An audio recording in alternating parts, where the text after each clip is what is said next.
ओम अज्ञानतिमिरान्धस्य ज्ञानाञ्जनशलाकया चक्षुरुन्मिलितं येन तस्मै श्रीगुरवे नमः।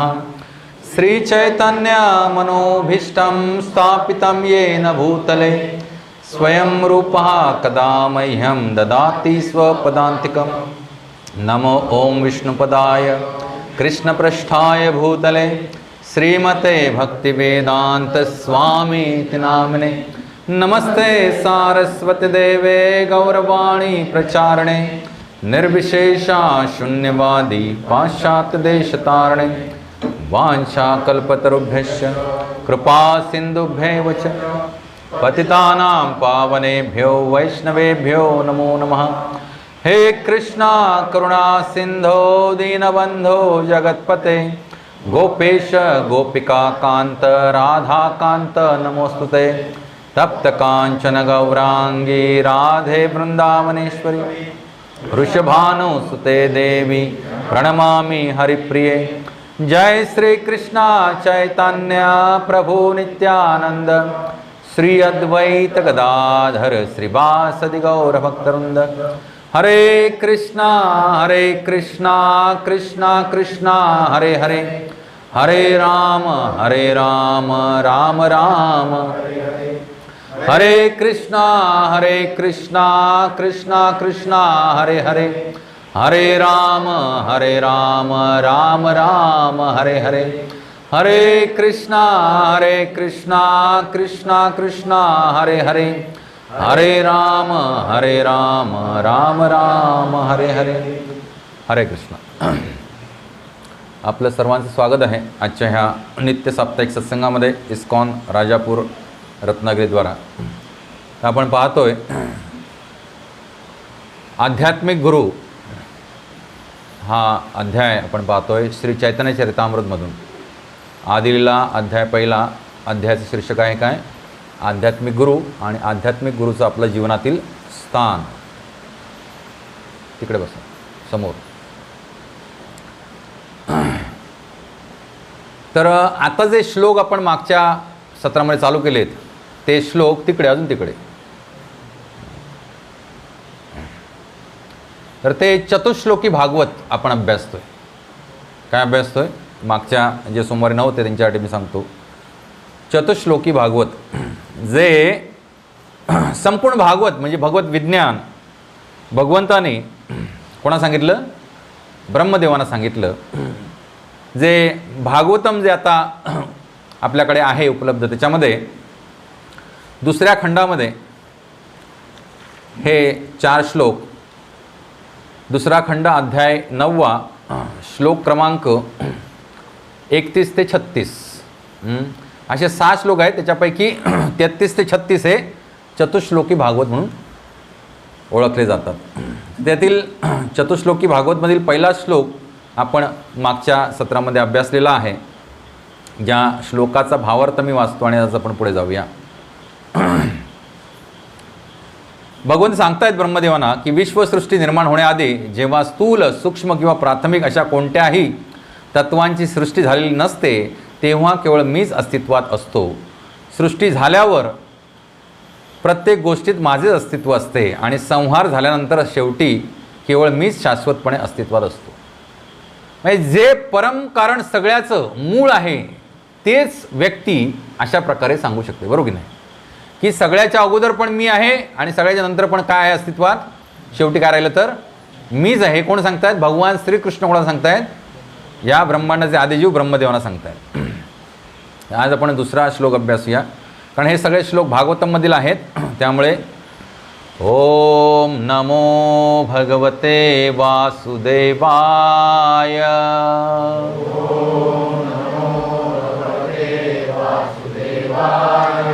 ओम नमो भगवते वासुदेवाय।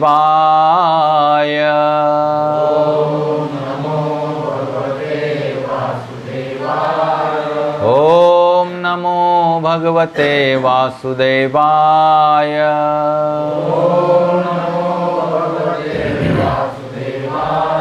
नारायणं नमस्कृत्यं नरं चैव नरोत्तमं देवीं सरस्वतीं व्यासां ततो जयमुदीरये नष्टप्रायेषु अभद्रेषु नित्यं भागवत सेवया भगवती उत्तम श्लोके भक्तिर्भवति नैष्टिकी कृष्णाय वासुदेवाय देवकी नंदनाय च नंदगोपकुमाराय गोविंदाय नमो नमः। हरे कृष्णा कृष्ण कृष्णा हरे हरे हरे राम राम राम हरे हरे। ग्रंथराज श्रीमद भागवतम की तर चतुश्लोकी भागवतमधील आज आपण आता दुसरा श्लोक अभ्यासूया। मी म्हणेन माझ्या मागून रिपीट करा।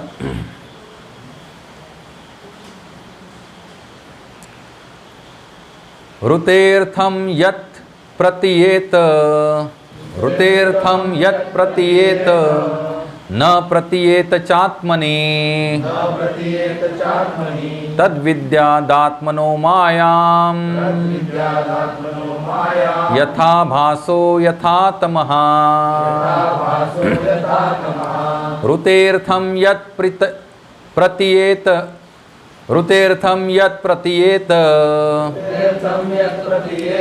न प्रतीयेत चात्मनि तद्विद्यादात्मनो मायां यथा भासो यथा तमः। ऋतेर्थं यत् प्रतीयेत न प्रतीयेत चात्मनि तद्विद्यादात्मनो मायां यथा भासो यथा तमः। ऋते विना अर्थम मोल किंवा महत्व यत जे काही प्रतीयेत प्रतीत होते न नाही प्रतीयेत प्रतीत होते च निश्चितपणे आत्मनि माझ्या संबंधात तत् ते विद्यात जाण आत्मनः माझी मायां मायेला यथा ज्याप्रमाणे आभासः प्रतिबिंब यथा ज्याप्रमाणे तमः अंधकार। माझ्या विना सर्वांनी म्हणा माझ्या विना जे सत्य रूपाने प्रतीत होते ते निश्चितपणे माझी मायाशक्ती जाण। कारण माझ्या विना कोणतीही गोष्ट अस्तित्वात असणे शक्य नाही। ही माया खऱ्या प्रकाशाच्या छायेतील प्रतिबिंबाप्रमाणे आहे। कारण प्रकाशात छाया अथवा प्रतिबिंबे दोन्ही असत नाहीत। काय तत्वज्ञान बघून सांगतात बघा। प्रकाशामध्ये छाया अथवा प्रतिबिंब दोन्ही अस्तित्वात असत नाहीत। म्हणजे आपण भौतिकशास्त्रात शिकलो प्रतिबिंब छाया आणि ते किती अनादी काळापासून भगवंताने सगळं सांगून ठेवलेलं आहे। खूप सुंदर आहे। हे सगळं आपण ज्या अवतीभोवती आपला संसार बघतोय त्याच्यासाठी आहे। हे सगळं छाया आहे।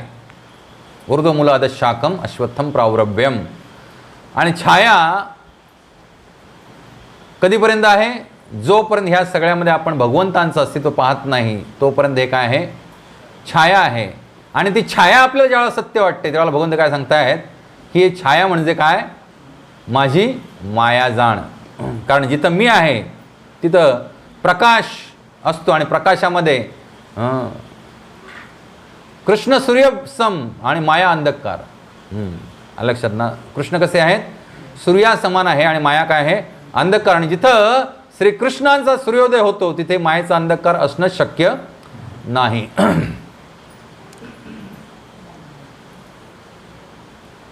आजच गुरु महाराज श्रवण करत होतो, गुरु महाराज सांगत होते, थोडंसं तुम्हाला सगळ्यांना थोडंसं कळवड वाटतं, पण सगळे सत्य आहे, मी काय करू शकत नाही त्याला. शास्त्रामध्ये स्पष्ट सांगितले भागवतमध्येच की जे आपले काही कौटुंबिक नातेसंबंध असतात ह्या जन्मातले आपले जे काही कौटुंबिक नातेसंबंध आहेत ते अनादिकाळापासून असे आपले अनेक कोट्यावधी नातेसंबंध होऊन गेलेले आहेत अनेक जन्मामध्ये. आणि त्या सगळ्या नातेसंबंधांचा काळाच्या ओघामध्ये आपल्याला काय पडलाय? हा जन्म घेतल्यावरती विसर पडलाय. तर ह्या जन्मातील नातेसंबंध, मग ते आपले आई असू दे, वडील असू दे, भौतिक पत्नी असू दे, मुलं असू दे, आप्तेष्ट असू दे, मित्र असू दे, परिवार, सगळं काय असू दे, हे केवळ त्या अनादि क्वांटिटीच्या काय आहे? अंश मात्र आहे. आणि ह्या अंश मात्र गोष्टीवरती आपण किती आसक्ती ठेवून अंधकारात जीवन जगत असतो. किती आसक्ती असते आपल्याला आपल्या नातेसंबंधांवरती.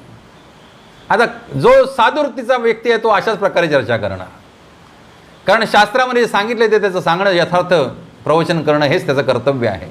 ते तुम्हाला पटो अथवा न पटो, तुम्हाला पटत नसेल तर तुम्ही कुठे आहात? तुम्ही प्रतिबिंब बघताय, म्हणजे कुठे आहात तुम्ही? अंधकारात आहात तुम्ही. कारण अंधकारातच प्रतिबिंब किंवा छाया दिसू शकते. जर तुम्हाला वाटत असेल की माझं कुटुंब म्हणजेच मी, मला कशाला भगवंत पाहिजेत, तर तुम्ही फार मोठ्या भ्रमात आहात, फार भयानक मोठ्या भ्रमात आहात. आणि अनादी काळापासून हे भ्रम तुम्ही उराशी बाळगून ह्या 5 कर्मेंद्रिये, 5 ज्ञानेंद्रिये, पंचमहाभूते आणि मन, बुद्धी, अहंकार अशा 18 आवरणांच्या अखत्यारीत काय भरकटत आहात. किती आवरण आहेत आपल्यावरती? 18 आवरण आहेत. कारण पंच ज्ञानेंद्रिय आहेत,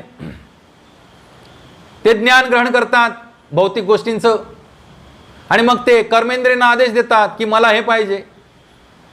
आता मस्त पावसाळ्याचे दिवस आहेत, इकडे तिकडे रस्त्यावर फिरताना सगळ्यात पहिला नाकामध्ये जातो वास भज्याचा. भज्याचा वास नाकामध्ये गेला की मग तो इकडे जातो मनामध्ये, मग मनामध्ये स्मृती असते मागच्याला भजी खाल्लेल्याची. मग मन आदेश देतं बुद्धीला की आता आपल्याला आज काय करायची आहेत? भजी खायची आहेत. मग बुद्धी बघते खिशामध्ये पैसे आहेत काय? आहेत. मग बुद्धी आदेश देते मन आणि बुद्धी पावलांना की चला भज्याच्या गाड्याकडे चला. बरोबर की नाही? भज्याकडे गेल्यात गाड्याकडे की मग दुसरा आदेश येतो 2 प्लेट भजी. एका प्लेटनं काय भागणार नाही आज, 2 प्लेट भजी. मग आपोआप तो भजी देतो, आपण घेतो. नेत्र वित्र सगळे गोष्टी काम करत असतात, सगळी सांगितली ती 18 गोष्टी काम करत असतात. आणि मग आपण भजी चाकतो. हा लक्षात. तर हे सगळं काय आहे? ह्या 18 गोष्टींचा खेळ आहे. आणि ह्या 18 गोष्टी सगळ्या ज्या आहेत, ह्या गोष्टी आपल्याला अनादी काळापासून वेगळ्या प्रकारचे देह मायेच्या अधीन राहून प्रदान करतात. आणि त्या अंधकार गुरु स्पष्ट सांगत होते, एवढं कडक शब्दात सांगत होते ना, मी जे बोलतो ना फार सौम्य बोलतो. तुम्ही नेहमीच गुरु महाराज श्रवण करा. गुरु महाराज एवढे कडक बोलतात ना की झोपलेला सुद्धा जागा झाला पाहिजे खडबडून भक्तीमध्ये. म्हणून सांगतात, अरे अनादी काळापासून तुम्ही ज्यांना वाटतंय तुम्हाला की हे माझे आहेत, हे असे तुमचे माझे म्हणणारे कित्येक लोक गेले, पाठी पडले, आणि त्या सगळ्यांचा तुम्हाला विसर पडला.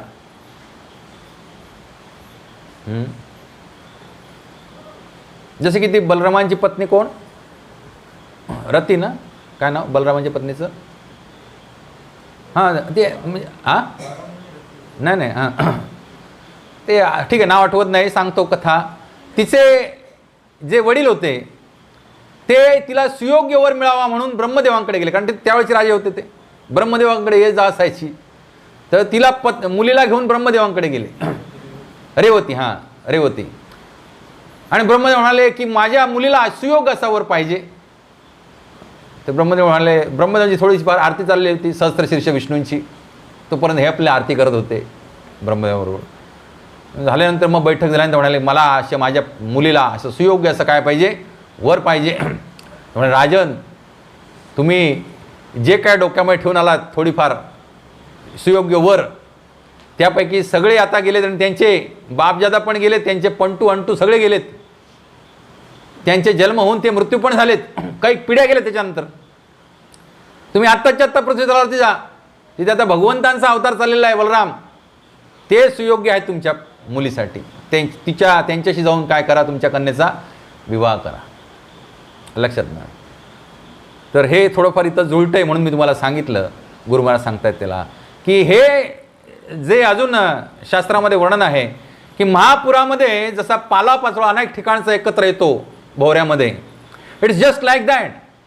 ह्या जन्मामध्ये आपण जे काही येतो जवळपास, पती पत्नी मुलं बाळं आई वडील सगळे, हे जस्ट काही काळासाठी येतो आणि मग पुढे तो पाणी गेलं प्रवाह विखुरले जातात. एखादी विहीर घ्या उदाहरणार्थ, पूर्वी लोक विहिरीवरती पाणी भरायची, आता पाणी बटन दाबलं नळ खोलला की पाणी. तर विहिरीवरती पाणी घेण्यासाठी एकत्र यायची, काही काळ तिथे गप्पाष्टक व्हायची आणि मग ती सगळी आपापल्या घरी जायची. It's just like that. जीवात्म्यासाठी ह्या इतर जीवात्म्यांचा संघ म्हणजे केवळ काय आहे, पाणवठ्यावरती काही काळापुरतं एकत्र येणं. आणि या अशा एकत्र काही काळासाठी एकत्र येण्यासाठी जर तुम्ही म्हणत असाल माझं जीवन मी सर्व संपून टाकतो आणि बस आहार निद्रा भय मैथुनमच्याच मध्ये रम्माण होऊन मज्जनो लाईफ करतो, तर तुमची घागर रिकामी राहील ह्याही जन्मात. बरोबर की नाही? काय होईल? घागर रिकामी राहील. ज्या कारणासाठी तुम्ही मनुष्य देहामध्ये आला आहेत, कोणत्या कारणासाठी?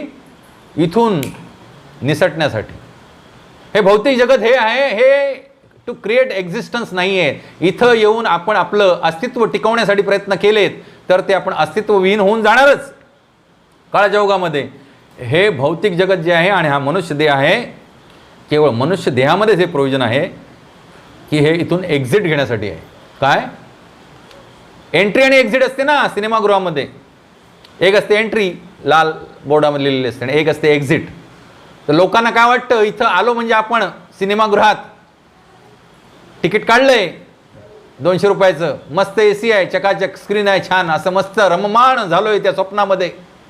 हिरो हिरोईन बरोबर फिरतोय, आपल्याला वाटतं मीच हिरो आहे आणि माझी बायको तशी सुंदर हिरोईन आहे, आणि मग मस्त एकदम कसं गुडीगुडी सगळं असतंय आणि त्या पिक्चरमध्ये आपण रम्माण होतो. पण तो पिक्चर किती तासांचा असतो? 2, 2.5 किंवा 3 तासाचा असतो. तो संपल्यानंतर तिथं ठेवलं जात नाही, आपल्याला हाकललं जातं बाहेर, चला चला पुढची लोक येणार आहेत, चला वाटेल लागा, तुमचं तिकीट संपलं. तसंच हा मनुष्य देह आहे. 60, 70, 100 जे काय आयुष्य असेल, 50, हा जस्ट एक सिनेमा आहे, जस्ट सिनेमा आहे. जसं की आपण 12 तास झोपल्यानंतर आपल्याला काही शुद्धबुद्ध नसते या देहाची, तसंच मृत्यू म्हणजे काय आहे, एक दीर्घकालीन झोप आहे. पण दीर्घकालीन झोप ती जास्त टिकत नाही. जर तुम्ही भगवत भक्ती नाही केली तर मृत्यूनंतर तुम्हाला लगेच काय दिला जातो? तुमच्या कर्तव्यानुसार कर्मानुसार, Hare Krishna, be attentive, otherwise everything will go up. तुमच्या कर्मानुसार दुसरा देह दिला जातो. कारण हे सिद्धांतिक आहे सगळं. कारण चैतन्य महापुरुष सांगितले, सिद्धांत बलिया न कर आलस ते कारणे लागे काय, कृष्ण भक्तीमध्ये सुदृढ मानस. कृष्ण भक्तीमध्ये जर तुम्हाला सुदृढ मन तुमचं लागायचं असेल तर तुम्हाला तत्वज्ञान समजून घेतलं पाहिजे. कथा तर काय पिक्चर, TV पिक्चरमध्ये, सिरियलमध्ये आजकाल त्यात दाखवून आपण आता ते बघायचे पण सोडून दिलेत. बरोबर की नाही? रामायण महाभारत किती व्हर्जन्स झाली त्याची, रोज काहीतरी वेगळे येते. नवीन रामायण, नवीन महाभारत, आणि त्याच्यात अध्यात्म आणि इतिहास न दाखवता आधुनिकरण दाखवलं जातं. कारण सिद्धांत जर आपण जाणून घेतले नाहीत तर कृष्ण भक्तीमध्ये आपलं हृदय सुदृढपणे लागणार नाही. तर तात्पर्यामध्ये श्रील प्रभुपाद सांगतायत, मागील श्लोकामध्ये परमसत्य आणि त्याच्या स्वरूपाचे वर्णन करण्यात आले. परमसत्याला वस्तुतः जाणून घेण्याकरिता सापेक्ष सत्य जाणून घेणेही आवश्यक असते. येथे सापेक्ष सत्याचे वर्णन करण्यात आले आहे. सापेक्ष म्हणजे काय? प्रतिबिंब. प्रतिबिंब कोणाचं पडतं सांगा बघूया. जर खरं गोष्ट कुठची तरी असली तर त्याचंच प्रतिबिंब किंवा छाया पडणार ना. तर इथं सापेक्षच्या आधारे आपण प्रतिबिंब सत्य जे आहे ते जाणून घेण्याचा प्रयत्न केला पाहिजे.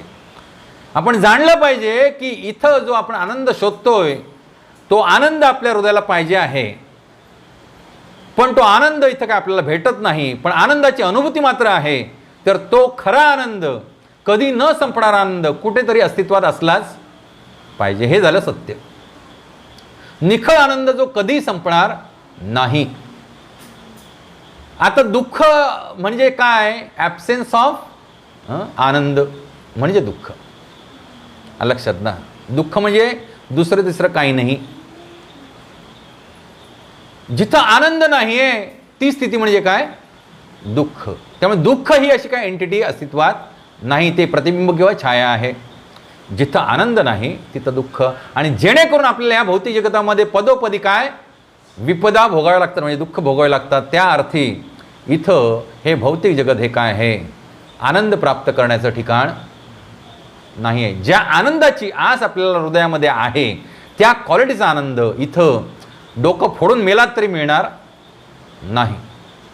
तो कुठे मिळतो हे शास्त्रामध्ये सांगितलेलं आहे. इथं आपलं थोडेफार थेंब मिळतात आनंदाचे, त्यावरून आपण जाणलं पाहिजे की ह्या आनंदाच्या थेंबांचा सागर सुद्धा कुठेतरी अस्तित्वात असणार म्हणजे असणार. आणि तेच वैकुंठ, भगवंतांचं धाम, गोलोकधाम. याला माया किंवा भौतिक प्रकृती असे म्हटले जाते. सापेक्ष जे सत्य आहे त्याला काय म्हटलं जातं? माया किंवा भौतिक प्रकृती असे म्हटले जाते. मायेला स्वतंत्र अस्तित्व नाही. अल्पबुद्धीचा मनुष्य मायेच्या विलक्षण कार्याने मोहात पडतो. आता ह्याची स्पष्टता मी तुम्हाला सुरुवातीलाच दिली. आपण कसे मोहामध्ये पडतो? अरे तुम्हाला माहीत नाही, दिस इज गोल्डन अपॉर्च्युनिटी. मनुष्य देह हे गोल्डन अपॉर्च्युनिटी आहे. आज बघूया, मी 1 किंवा 2 श्लोक घेईन आणि एक सुंदर कथा आज आपण पाहणार आहोत बिल्वमंगल ठाकूरांची. कारण त्यांचा श्लोक सुद्धा आहे, चतुश्लोकी भागवत नंतर इमिजिएट श्लोक त्यांचा आहे. तर अल्पबुद्धीचा मनुष्य मायेच्या विलक्षण कार्याने मोहात पडतो. मायेचं कार्य विलक्षण आहे म्हणून भगवान सांगतात ना भगवद्गीतेत, दैवेशा गुणमयी मम माया दुरत्तया. हे जे त्रिगुणमयी माझी माया आहे ही माझंच प्रोडक्शन आहे, पण ती लांगून जाणं अतिशय दुरत्य आहे. परंतु जर आपण भगवंतांचा आश्रय घेतला तर आपण सहज ती माया लांगून जाऊ शकतो. ते पण भगवंत त्या श्लोकामध्ये पुढे सांगतात.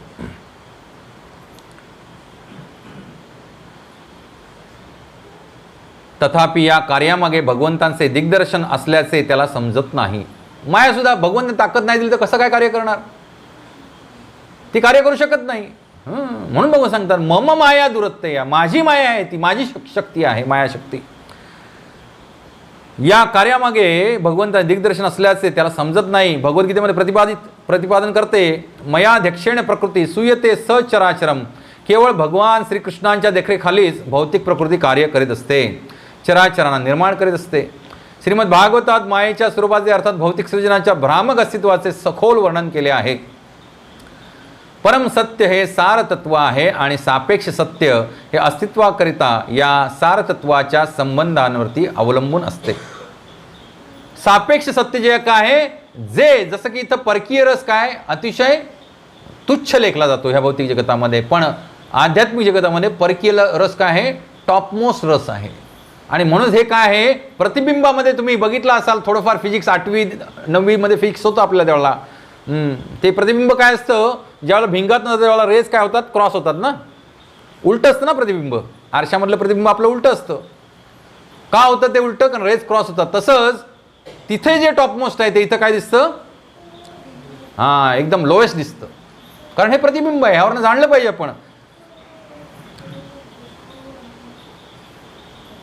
माया म्हणजे शक्ती, म्हणजे सापेक्ष सत्याचे वर्णन परमसत्याची शक्ती असे करण्यात येते. परमसत्य आणि सापेक्ष सत्यातील अंतर समजण्यास अवघड असल्याने एका उदाहरणाने त्याचे स्पष्टीकरण करता येते. परमसत्याची तुलना सूर्याशी करता येते. प्रतिबिंब आणि अंधकार अशा 2 सापेक्ष सत्याच्या आधारावर सूर्याची जाणीव होऊ शकते. अंधकार म्हणजे सूर्यप्रकाशाचा अभाव आणि प्रतिबिंब म्हणजे सूर्यप्रकाशाचे अंधारातील प्रक्षेपण होय. काय सांगतात इथे बघा, अंधकार म्हणजे सूर्यप्रकाशाचा अभाव. ज्या अर्थी आपण या अंधकारमय दुनियेमध्ये आहोत त्या अर्थी आपण भगवान श्रीकृष्णांपासून खूप लांब आहोत. कारण जिथं भगवान श्रीकृष्ण आहेत तिथं त्यांच्या नखचंद्रातनं जी सृष्टी उत्पन्न होते किंवा जी शाश्वत सृष्टी आहे त्याला आध्यात्मिक जगत म्हणतात. तिथं सूर्यचंद्र आणि अग्नी इलेक्ट्रिसिटीची काय गरज प्रकाशासाठी नाही आहे. त्यामुळे जिथं कायम प्रकाश आहे तिथं प्रतिबिंब आणि छाया ह्या गोष्टीच अस्तित्वात नाही.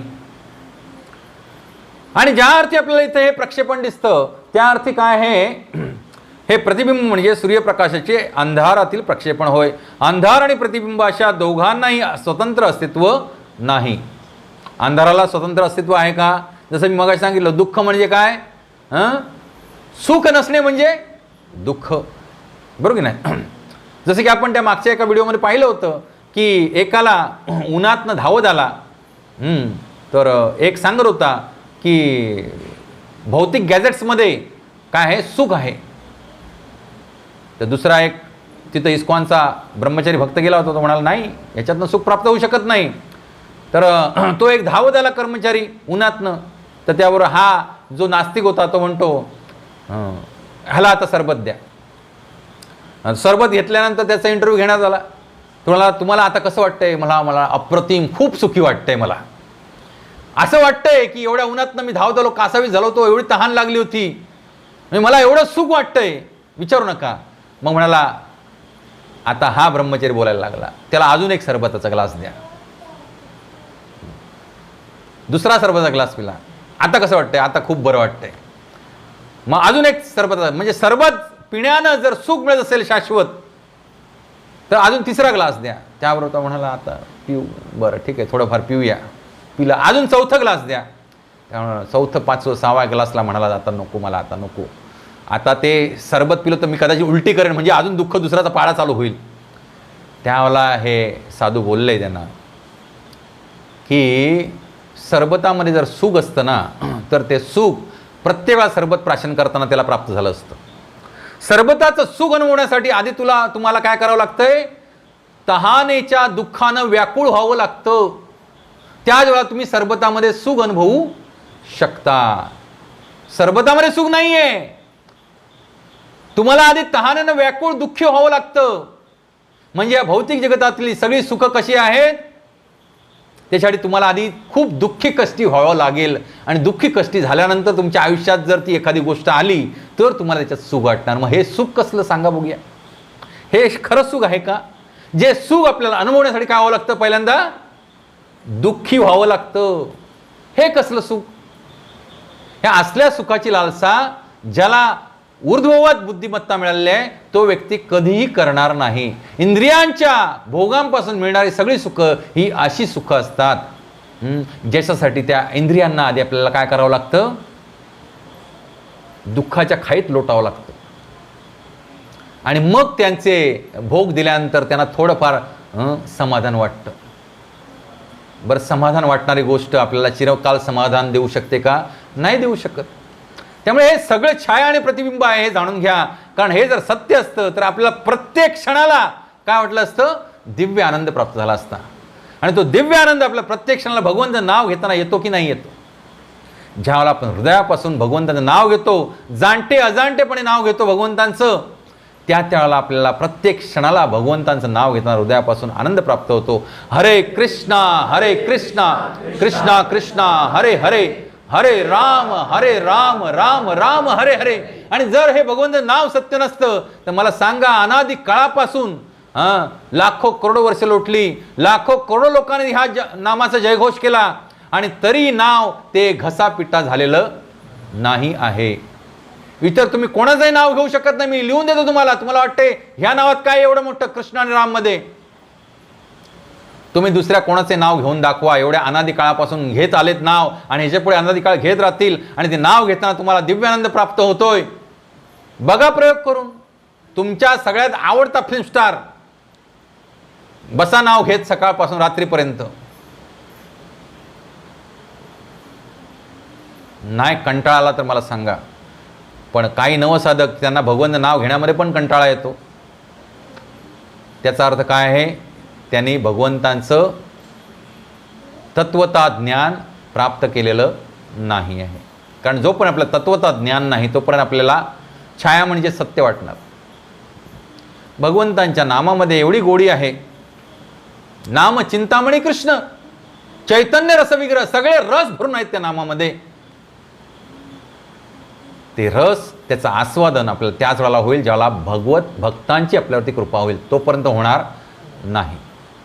ज्याला आपण भगवत भक्तांच्या संघामध्ये येऊन भगवंतांच्या ह्या सुमधुर नाम रूप गुणलीलांचं गुणवैशिष्ट्य श्रवण करू, त्याला आपोआपच आपल्या हृदयामध्ये त्या भगवंतांच्या दिव्य नामांप्रती आकर्षण जागृत होईल. कारण आता आकर्षण नाही असं नाहीये. नित्य सिद्ध कृष्ण प्रेम साध्य कबू नये, श्रवणादी शुद्ध चित्ते करिबे उदय. प्रत्येक जीवाच्या हृदयामध्ये का आपल्याला गोडी वाटते ऐकल्यानंतर? कारण प्रत्येक जीवाच्या हृदयामध्ये भगवान श्रीकृष्णांबद्दल प्रेम ठासून भरलेलं आहे. जसं की ते माचीच्या काडीमध्ये अग्नी ठासून भरलेला असतो, तसंच प्रत्येक जीवाच्या हृदयामध्ये अग्नी ठासून भरलेला आहे. कुठची काडी घेऊन घर्षण केलं तर आग पेटते का? नाही. त्या हृदयामध्ये भगवंतांबद्दल प्रेम ठासून भरलेलं आहे. म्हणूनच ज्यावेळेला आपण श्रवणादी शुद्ध चित्ते शुद्ध अंतःकरणानं ज्यावेळेला आपण भगवंत नामाचा महिमा ऐकतो, त्यावेळेला आपलं हृदय भरून येतं, उफाळून येतं, कंठ सद्गदित होतो आणि भगवंताचं नाव आपल्याला दिव्यानुभूती द्यायला लागतं. आणि जसं जसं आपण भगवंताच्या नावावरती आसक्त होत जाऊ तसं तसं तो दिव्यानंद एवढा वाढतो, एवढा वाढतो, एवढा वाढतो की त्याचं लिमिट नाही. भौतिक जगतातील कोणतंही इंद्रिय भोगाचं साधन, जसं की मगाशी मी तुम्हाला सरबतचं उदाहरण दिलं की तुम्ही ते जेवढं प्राशन कराल तेवढं तुम्ही काय होणार, त्याच्यासाठी रेजिस्टन्स होणार तुमच्या हृदयामध्ये. आता नको, बस झालं. पण नामाची गोडी ज्याला लागली तो कधी असं म्हणणार नाही आता नको, बस झालं, आता नाम जरा थोडं घेतो, कमी घेतो, बस झालं. आपण आज आपल्याला रुची नाही आहे म्हणून आपल्याला वाटतंय. कारण ह्या स्टेजेस आहेत, वेगवेगळ्या दिव्य स्टेजेस आहेत भक्तीच्या. आदव श्रद्धा तथा साधू संग. पहिली काय स्टेज? आदव श्रद्धा पाहिजे. पहिली काय पाहिजे? श्रद्धा पाहिजे. श्रद्धा असेल, आणि श्रद्धा कुठून येते? कुठून येते श्रद्धा? सुकृती. जन्मोजन्मी आम्ही बहु पुण्य केले, त्या जीवाला सुकृती होणार, श्रद्धा होणार, हृदयामध्ये उत्पन्न परमेश्वराबद्दल श्रवण करण्याची, परमेश्वराला जाणण्याची, परमेश्वराची कथा ऐकण्याची, परमेश्वर नाव घेण्याची. तेव्हा या विठ्ठले कृपा केली, जन्मोजन्मी आम्ही बहु पुण्य केले. पुढचं तर कडवं अतिशय सुंदर आहे.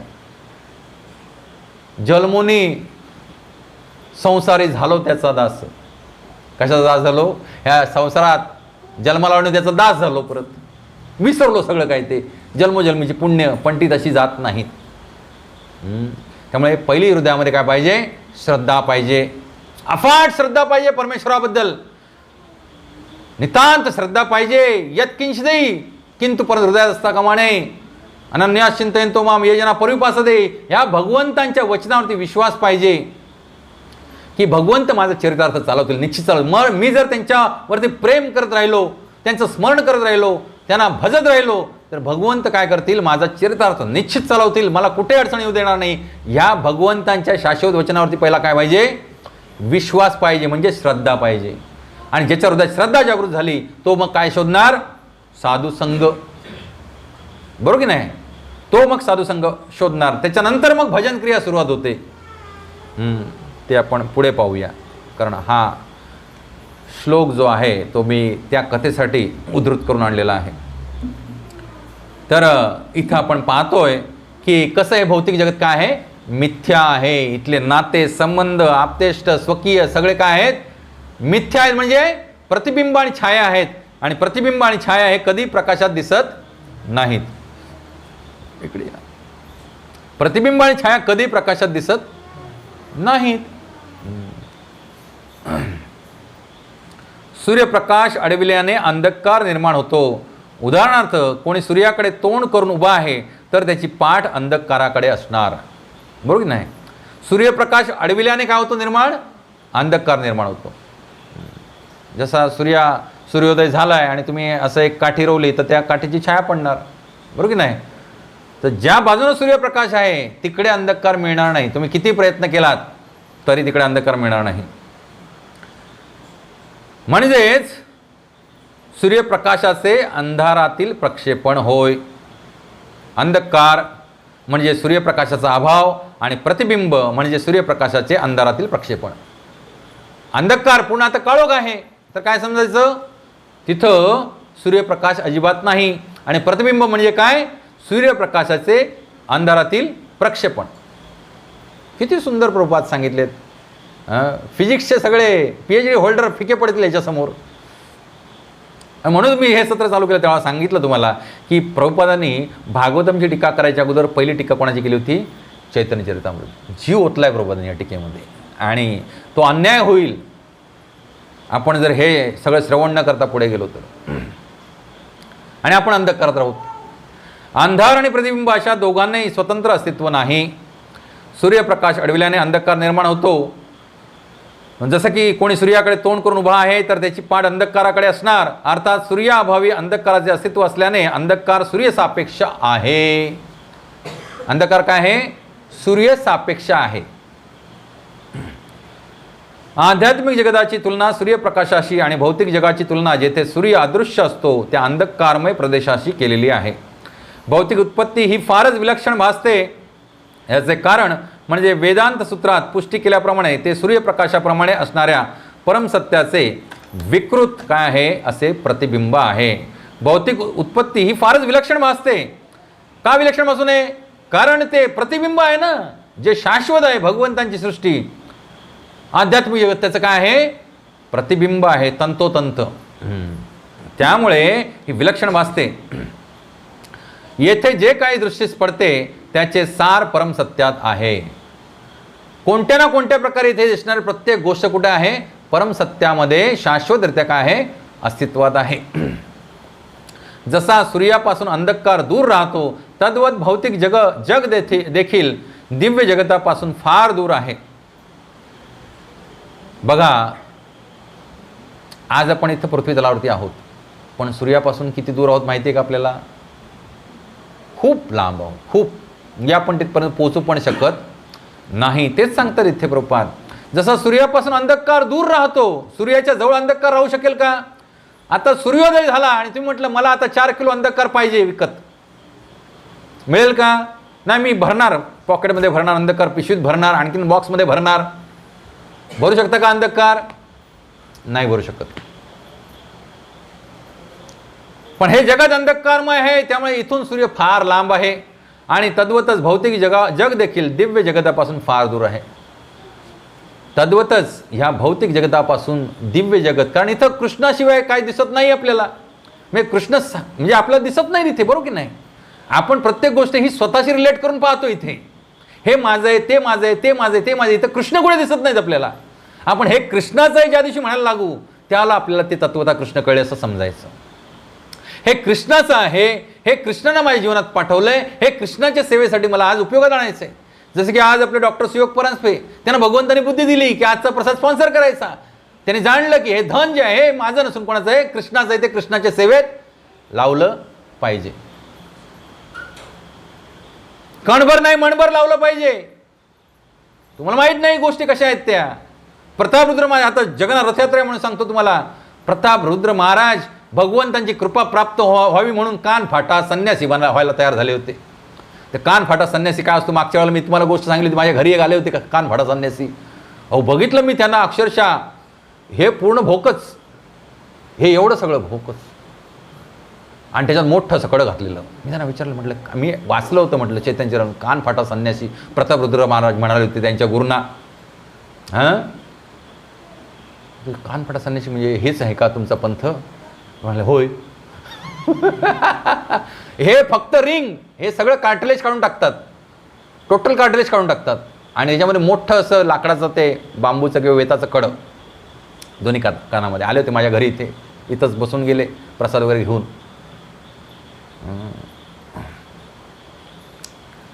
तर हे भौतिक जगतसुद्धा त्या भगवंतांच्या धामापासून फार दूर आहे आणि आपण त्यामुळे इथं ह्या अंधकारात खितपत पडलो आहोत. पण भगवंताने सोय केलेली आहे, हो राजमार्ग ठेवलेला आहे. ते म्हणतात तुम्ही चालायला तर लागा त्या मार्गावरती, बरोबर की नाही. असा राजमार्ग उत्पन्न करून ठेवलेला आहे ह्या मनुष्य योनीमध्ये.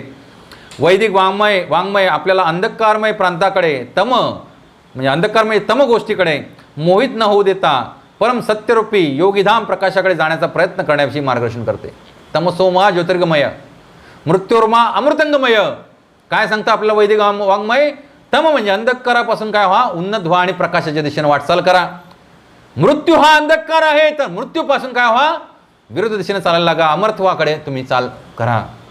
आणि अमरत्व पाहिजे असेल तर आपल्याला काहीतरी काय कावड कष्ट थोडंफार करावे लागतील. आता आपण रोज रविवारचं सकाळी समुद्रमंथन लीला अभ्यासतोय आणि त्याच्यातनं जे अमृत उत्पन्न झालं ते पूर्ण अमरत्व प्रदान करू शकत नाही. काही काळ तुमचं लॉंगेविटी वाढू शकतं, लक्षात. आणि म्हणून शुकदेव गोस्वामी सांगितलं ते अमृत तुम्हालाच ठेवा. हे भागवत रूपी अमृत जे आहे ते केवळ मनुष्य योनी करता भगवंताने पाठवलेलं आहे. जो कोणी ह्या भागवत अमृताचं रसास्वादन करेल तो निश्चित त्या अमृतापेक्षा पण काय प्राप्त करेल, सद्गती प्राप्त करेल. म्हणून अमृताहुनी गोड नाम तुझे देवा, मागच्या वेळेला अभंग आपण गायला. पण मन माझे केशवा का वान घे, काय अमृताहुनी गोड नाम तुझे देवा, नाम तुझे देवा, मन माझे केशवा, मन माझे केशवा का बान घे. एवढं अमृताहुनी गोड नाम आहे, पण माझं मन केशवा आहे, पांडुरंगा कृष्णा घ्यायला तयार नाही. का बान घे, त्यालाच विचारतात प्रश्न आणखीन पांडुरंगालाच. हे मन माझं तुझं नाव घेईल असं त्याला काहीतरी काय कर, आयडिया कर, कृपा कर तुझी. कीर्तनी बसता निद्रे नागविले. कीर्तनात बसल्या बसल्या कोण आली? आली मायादेवीचं एकदम मूर्तिमंत रूप निद्रा. कीर्तनात बसल्या बसल्या काय आली? निद्रा. हाय वाटतं अभंग इथंच बाजूला. हां, कीर्तनी बसले निद्रे नागविले, मन माझे गुंतले विषय सुखा. अवघड आहे. आध्यात्मिक जग हे तेजाने दीप्तिमान आहे, तर भौतिक जग अंधकाराने झाकलेले आहे. भौतिक जगातील अंधकार घालवण्याकरता सूर्यप्रकाश किंवा चंद्रप्रकाश किंवा अन्य प्रकारच्या कृत्रिम प्रकाशाची आवश्यकता असते, कारण भौतिक जग स्वभावाने अंधकारमय आहे. त्यासाठीच भगवंताने सूर्यप्रकाश आणि चंद्रप्रकाशाची योजना केली आहे. तथापि गीतेत म्हटल्याप्रमाणे भगवद्धामात सूर्य, चंद्र, वीज यांची आवश्यकता असत नाही, कारण तेथील प्रत्येक गोष्ट स्वयंप्रकाशित आहे. जे सापेक्ष, अशाश्वत आणि परमसत्यापासून दूर आहे त्याला माया किंवा अज्ञान म्हणतात. ध्यानपूर्वक श्रवण करा, अवघड आहे टॉपिक समजायला. कानात प्राण आणून ऐकला तर कळेल थोडंफार, नाही तर नाही कळणार. जे सापेक्ष म्हणजे प्रतिबिंब किंवा छाया आहे ते काय आहे? अशाश्वत आहे, ते शाश्वत नाही आहे आणि परमसत्यापासून खूप दूर आहे. त्याला माया किंवा अज्ञान म्हणतात. भगवद्गीतेत स्पष्ट केल्याप्रमाणे ही माया किंवा भ्रम दोन प्रकारे प्रकट होत असते. किती प्रकारे प्रकट होत असते? दोन प्रकारे. एक म्हणजे निकृष्ट भ्रम म्हणजे जड पदार्थ, आणि श्रेष्ठ भ्रम म्हणजे प्राणी मात्र. निकृष्ट भ्रम काय आहे? जड पदार्थ, टेबल, खुर्ची, दगड, माती, विटा, घर, दार, हे काय आहे? निकृष्ट भ्रम आहे. आणि दुसरा भ्रम आहे, त्याला नाव दिले श्रेष्ठ भ्रम, पण काय आहे? भ्रमच आहे, म्हणजे त्याच्याहून अधिक जास्त भ्रम. तो काय आहे? प्राणी मात्र, मी आणि माझं. जनस्य मोहोयम अहम ममेति. आणि हा मोह जडापासून प्राणीमात्रावर सगळ्यावरती असतो. आपल्याशी निगडीत जे काय असते त्या प्रत्येकावरती आपला काय असतो? हा मोह असतो. आणि ह्या मोहाच्या बंधनातून सुटायचं असेल तर आपल्याला खरंच साधूंची सेवा करण्याशिवाय पर्याय नाही. आणि साधू तुम्हाला येऊन काय तुमचे त्यांचे चरण दाबा म्हणून सांगत नाहीत. हो, साधूंची सेवा करणे म्हणजे काय? जाऊन त्यांना तेल मालिश करणे, चरण दाबणे केलं पाहिजे ते, पण साधूंची सेवा म्हणजे त्यांच्या बाजूला जाऊन बसणे, ते काय सांगतायत ते ध्यानपूर्वक श्रवण करणे आणि ते जे काय शिकवतात ते प्रामाणिकपणे आचरणात आणणे. आणि अशा साधूंची सेवा आपण केली तरच आपल्याला हे शाश्वत असं भगवत धाम प्राप्त होणार. अन्यथा मगाशी जसं सुरुवातीला सांगितल्याप्रमाणे अब्जावधी नातेसंबंध आपण निर्माण केले आणि विसरून गेलो, आणि ह्या जन्मातील नातेसंबंध केवळ अंश मात्र आहेत, आणि तेही आपण मृत्यूसमयी काय होणार, विसरून जाणार. मग कशाला एवढी आसक्ती, कशाला ह्या देहामध्ये एवढी आसक्ती, कशाला ह्या देहाशी निगडीत असलेल्या इतर देहामध्ये आसक्ती? हे सगळं भ्रम आहे. आणि उलट हा देहांवरती असलेला भ्रम हा अजून श्रेष्ठतर भ्रम आहे. ह्या भ्रमाचे बंधन तोडायचे असतील तर आपल्याला तत्वता हे आध्यात्मिक विज्ञान जाणून घेणं गरजेचं आहे. येथे जीवांना भ्रम म्हणून जे म्हटले आहे ते केवळ या संदर्भात की भौतिक जगात ते भ्रामक आकारात आणि कार्यकलापात पूर्णबद्ध होऊन पडलेले आहेत. जीवतत्व मुळात जे आहे भगवंतांची काय आहे, पराशक्ती आहे, दिव्य शक्ती आहे. पण ज्याला ही दिव्य शक्ती कुठे येते, ह्या भौतिक सृजनाशी तादात्म्य करते, त्यावेळेला काय होतं, त्या दिव्य शक्तीचं पतन होतं भौतिक जगतामध्ये. आणि मग ती भरकटायला लागते. काय तो श्लोक आहे कितवा प्रभूजी?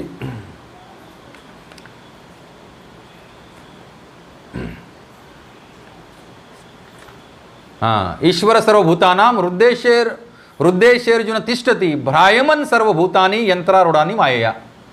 भगवद्गीतेतील 18व्या अध्यायातील 61वा श्लोक आहे. भगवंत काय सांगतायत, हा तुमचा माझा जो देह दिसतोय त्याची व्याख्या केली भगवंतांनी ह्या श्लोकामध्ये. ईश्वरः सर्वभूतानां हृद्देशेर्जुन तिष्ठती भ्रामयन सर्वभूतानी यंत्रारूढानी मायया. हे अर्जुन, परमेश्वर प्रत्येक जीवाच्या हृदयात स्थित आहे आणि तो सर्व जीवांचे भ्रमण निर्देशित करीत असतो. हे सर्व जीव मायेने बनविलेल्या ह्या यंत्रावरती आरूढ झालेले ड्रायव्हर म्हणून. ह्या देहाला काय म्हटले भगवंतांनी, मायेनं बनविलेलं एक यंत्र. आणि यंत्र जे येते, यंत्र जड पदार्थापासून बनलेलं असतं. मेल्यानंतर काय राहतात शिल्लक, जड पदार्थ शिल्लक राहतात. पंचमहाभूत शिल्लक राहतात ना, आकाश, वायू, अग्नी, जल आणि पृथ्वी ही तत्व शिल्लक राहतात. त्याच्या पलीकडे काही शिल्लक राहत नाही. आत्मा जो आहे तो मनबुद्धी अहंकार या सूक्ष्म शरीराबरोबर निसटलेला असतो. आणि म्हणूनच हा देह एक आहे, यंत्र आहे. आता कोणी जर म्हटलं, एक सुंदर गाडी आणली कार मर्सिडीजची, आणि म्हटलं ही कार म्हणजेच मी आहे, या कारच्या बाहेर मी पडणारच नाही, किंवा कारच्या बाहेर काय जीवन आहे त्याचा मी अभ्यासच करणार नाही, त्या कारमध्येच उपाशी मरेल ना होतो. तसंच या देहावरती आणि या देहाशी निगडीत असलेल्या इतर देहावरती आसक्ती म्हणजे काय आहे, त्या मर्सिडीज कारमध्ये स्वतःला कोंडून घेण्यासारखं आहे. गुरु महाराज अजून एक सुंदर उदाहरण देत होते, आजच मी श्रवण करतो, रेशीम किड्याचं. हे ह्याच्याशी निगडीत नव्हतं, पण गुरु महाराजांचं कुठचंही प्रवचन ऐकलं तरी जीव हृदयापासून हडबडून जागा होतो. कशाचं उदाहरण देत होते, रेशीम किड्याचं. गुरु महाराज सांगत होते, रेशीम किड्यासारखे आज मानवी जीवनातील लोक ह्या कलियुगातील झालेले आहेत. रेशीम किडा काय करतो, एक घर बांधतो, स्वतःभोवतीच एक घर बांधतो स्वतःच्या यत्न प्रयत्नानं, त्यासाठी स्वतःचा देह झिजवतो, पण त्या घराला बाहेर पडण्यासाठी एकही मार्ग ठेवत नाही. आणि मग तो रेशीम किडा त्याच्यामध्ये कोंडून मरतो. सुरवंट येतो बाहेर फुलपाखरू बनून, पण तो रेशीम किडा आहे त्या योनीमध्ये बाहेर येतो का, नाही येत. तसंच आज आपण मनुष्य देहामध्ये हे तत्वज्ञान न जाणल्यामुळे आपल्या भोवती भयानक दाट असं काय बनवलं आहे, कोश बनवला आहे. आणि त्याला आध्यात्मिक साक्षात्काराचं जे द्वार पाहिजे ते एकही द्वार त्याला ठेवलेलं नाही. आणि अशा प्रकारे अशा घरामध्ये जर आपण राहिलो, अशा कुटुंबाच्या कोशामध्ये जर आपण राहिलो, तर आपण एकतर ग्रहासक्त, ग्रहमेधी आणि त्या सुरवंटासारखं आपलं काय होणार, नाश होणार. घर बांधा, खूप चांगलं बांधा, कोट्यावधींचं बांधा, काय बिघडत नाही, पण त्या घराला काय ठेवा, भगवंतांकडे जाणारं दार ठेवा. सगळ्या कुटुंबाला त्या दारातनं घेऊन सत्संगाला या, बरोबर की नाही, तरच आपल्याला आध्यात्मिक जीवनाचं द्वार उघडेल. अन्यथा आपण म्हटलं किती आसक्ती करा तुम्ही, किती आसक्ती करावं, माझं वचन तुम्ही आज ऐका, लक्षात ठेवा, हे भगवंतांचं वचन आहे. एक ना एक दिवस तुम्हाला ह्याची अनुभूती आल्याशिवाय राहणार नाही जीवनाच्या उत्तरार्धात किंवा जीवनाच्या कुठच्या तरी स्टेजवरती. आणि त्याला व्यथित होऊन मग हातातनं सगळी वाळू निघून गेली म्हणून रडत बसण्यापेक्षा आजच जागे व्हा. आणि सदैव भगवंतांच्या प्रेमामध्ये डुंबून जा. एवढा आनंद आहे, एवढा आनंद आहे की त्याच्यासारखा आनंद कुठेही नाही आहे. आणि न संपणारा आनंद आहे. आनंद हा संपूच शकत नाही. अशा प्रकारचा दिव्य आनंद भगवंतांच्या प्रेमाभक्तीमध्ये आहे. तर आध्यात्मिक जगत हे तेजानं दीप्तिमान आहे, तर भौतिक जग अंधकाराने झाकलेले आहे. आणि इकडे त्यामुळे भगवंताने सूर्यचंद्र दिलेले आहेत, जे सापेक्ष, अशाश्वत आणि परम सत्यापासून दूर आहे. त्याला माया किंवा अज्ञान म्हणतात. भगवद्गीतेत स्पष्ट केल्याप्रमाणे माया किंवा भ्रम हे दोन प्रकारचे असतात आपण पाहिले. तर येथील जीवांना भ्रम म्हणून जे म्हटले आहे ते केवळ या संदर्भात आहे की भौतिक जगात ते भ्रामक आकारात आणि कार्यकलापात पूर्ण बद्ध होऊन पडलेले असतात. जीव मुळात भ्रम नाहीये. जीव भगवंतांचा अंश आहे. ममैवांशो जीवलोके. पण जीव ज्याला या भौतिक सृष्टीची, त्रिगुणमयी भौतिक सृष्टीची तादात्म्य करतो, देहात्म बुद्धीने जेव्हा जगतो, त्यावेळेला तो काय होतो? भ्रम होतो, स्वतःसाठी पण आणि इतरांसाठी पण. वस्तुतः जीव म्हणजे भ्रम नव्हे, कारण ते भगवंतांच्या वरिष्ठ शक्तीचे भाग आहेत आणि त्यांची इच्छा असेल तर त्यांना मायेने आवृत्त होऊन राहावे लागत नाही. बस इच्छा करा.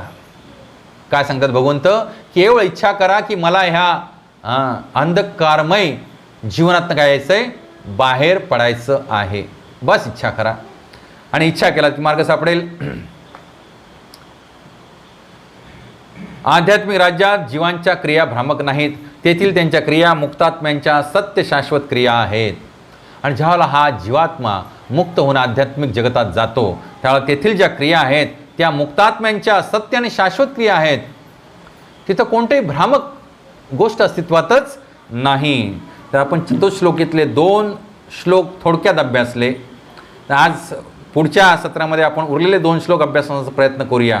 तर आज मी यातील 57वा श्लोक घेतो.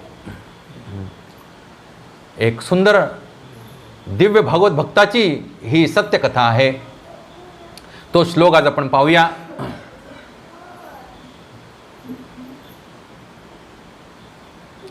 चिंतामणिर्जयति सोमगिरिर्गुरुर्मे शिक्षा गुरुश्च भगवान शिकिपिश्य मौली यत्पादकल्पतरुपल्लव शेखरेषु लीला स्वयंवररसं लभते जयश्री. चिंतामणिर्जयति सोमगिरिर्गुरुर्मे शिक्षा गुरुश्च भगवान शिकिपिश्य मौली यत्पादकल्पतरुपल्लव शेखरेषु लीला स्वयंवररसं लभते जयश्री. चिंतामणी ही जयती म्हणजे चिंतामणीचा जय जयकार असो. सोमगिरी ही म्हणजे सोमगिरी गुरु मे माझे दीक्षागुरु आहेत सोमगिरी. हे बिल्वमंगल ठाकूर कृष्ण कर्णामृत ग्रंथामध्ये सांगतात आपल्या गुरूंचं महात्म्य.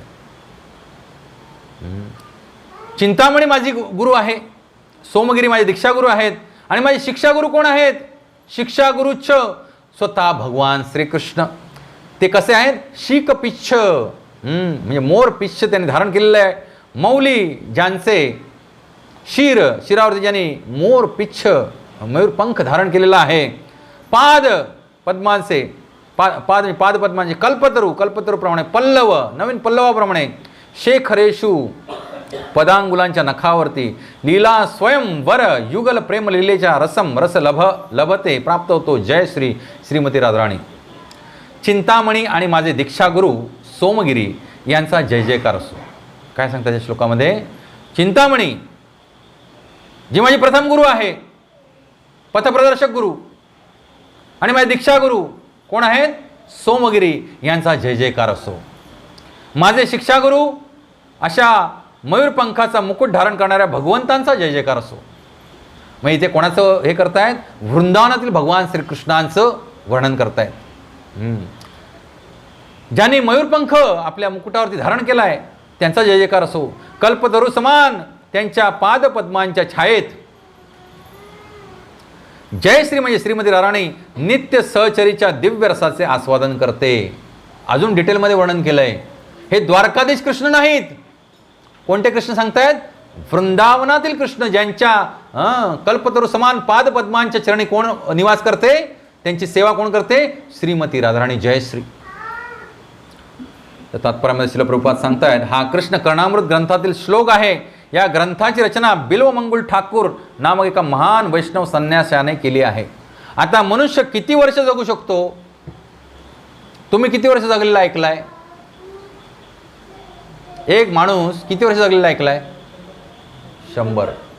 बिल्वमंगल ठाकूर 700 वर्ष जगले होते. आत्ताची घटना आहे, जस्ट इमिजिएट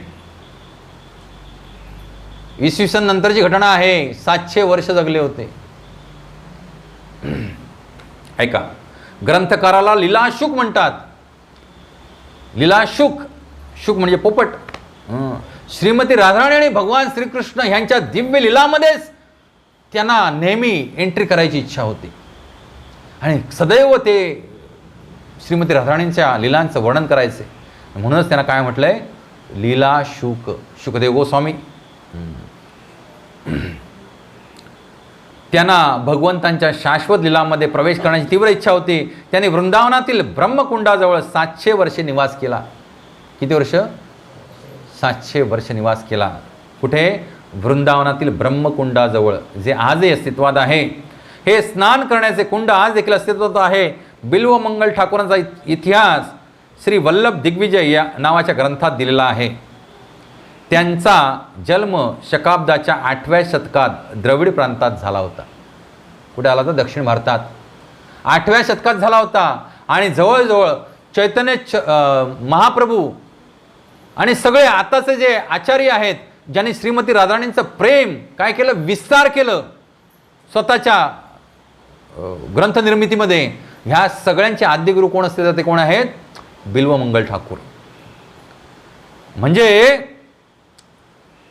800व्या शतकापासून 15व्या शतकापर्यंत कोण अस्तित्वात होते?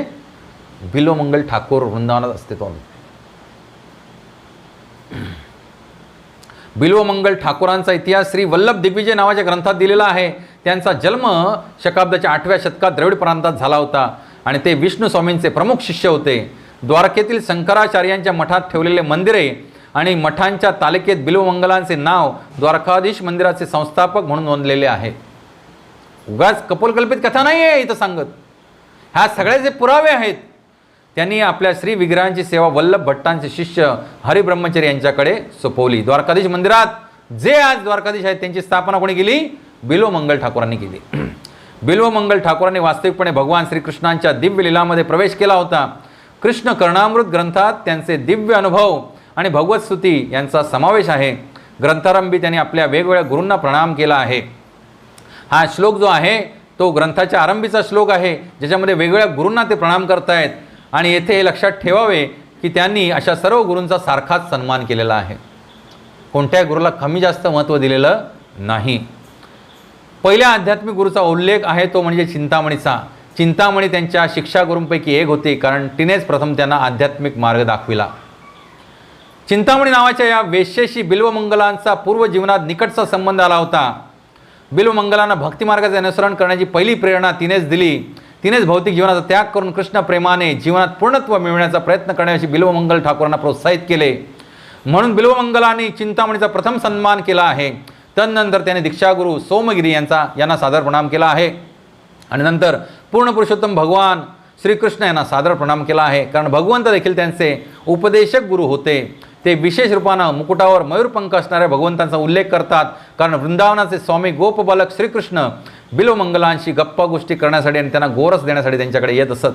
श्रीकृष्णांच्या स्तुती स्तोत्रात ते म्हणतात, जय श्री म्हणजे सौभाग्याची देवी श्रीमती राधाराणी श्रीकृष्णांच्या चरणकमलांच्या छायेत दिव्य युगल प्रेम रसाचे आस्वादन करण्यासाठी आश्रय घेते. कृष्ण कर्णामृत नामक ही संपूर्ण कृती श्रीकृष्ण आणि श्रीमती राधाराणी यांच्या दिव्य लीलांना समर्पित आहे. अतिशय उन्नत कृष्ण भक्तांसाठी अध्ययनाचा आणि रमून जाण्याचा तो ग्रंथ आहे. अतिशय उन्नत कृष्ण भक्त जे आहेत त्यांच्यासाठीच हे काय आहे? रसमयी ग्रंथ आहे. कुठचा? कृष्ण कर्णामृत. तर ही थोडक्यात प्रभुपादांची टीका होती. आपण थोडंसं अजून डिटेलमध्ये पाहूया बिल्वमंगल ठाकूरांच्या बाबतीत. तर बिल्वमंगल ठाकूर हे जसं सुरुवातीला सांगितल्याप्रमाणे दक्षिण भारतामध्ये काय झाला होता? त्यांचा एका मिश्रा ब्राह्मण घराण्यामध्ये जन्म झाला होता. अतिशय उच्च कुळामध्ये त्यांचा ब्राह्मण कुळामध्ये काय झाला होता? जन्म झाला होता. आणि त्या काळामध्ये ब्राह्मण म्हणजे किती हुशार असतील विचार करा. त्यांनी सगळं काय शास्त्र आत्मसात केली होती आणि अतिशय वेद पारंगत होते, अतिशय.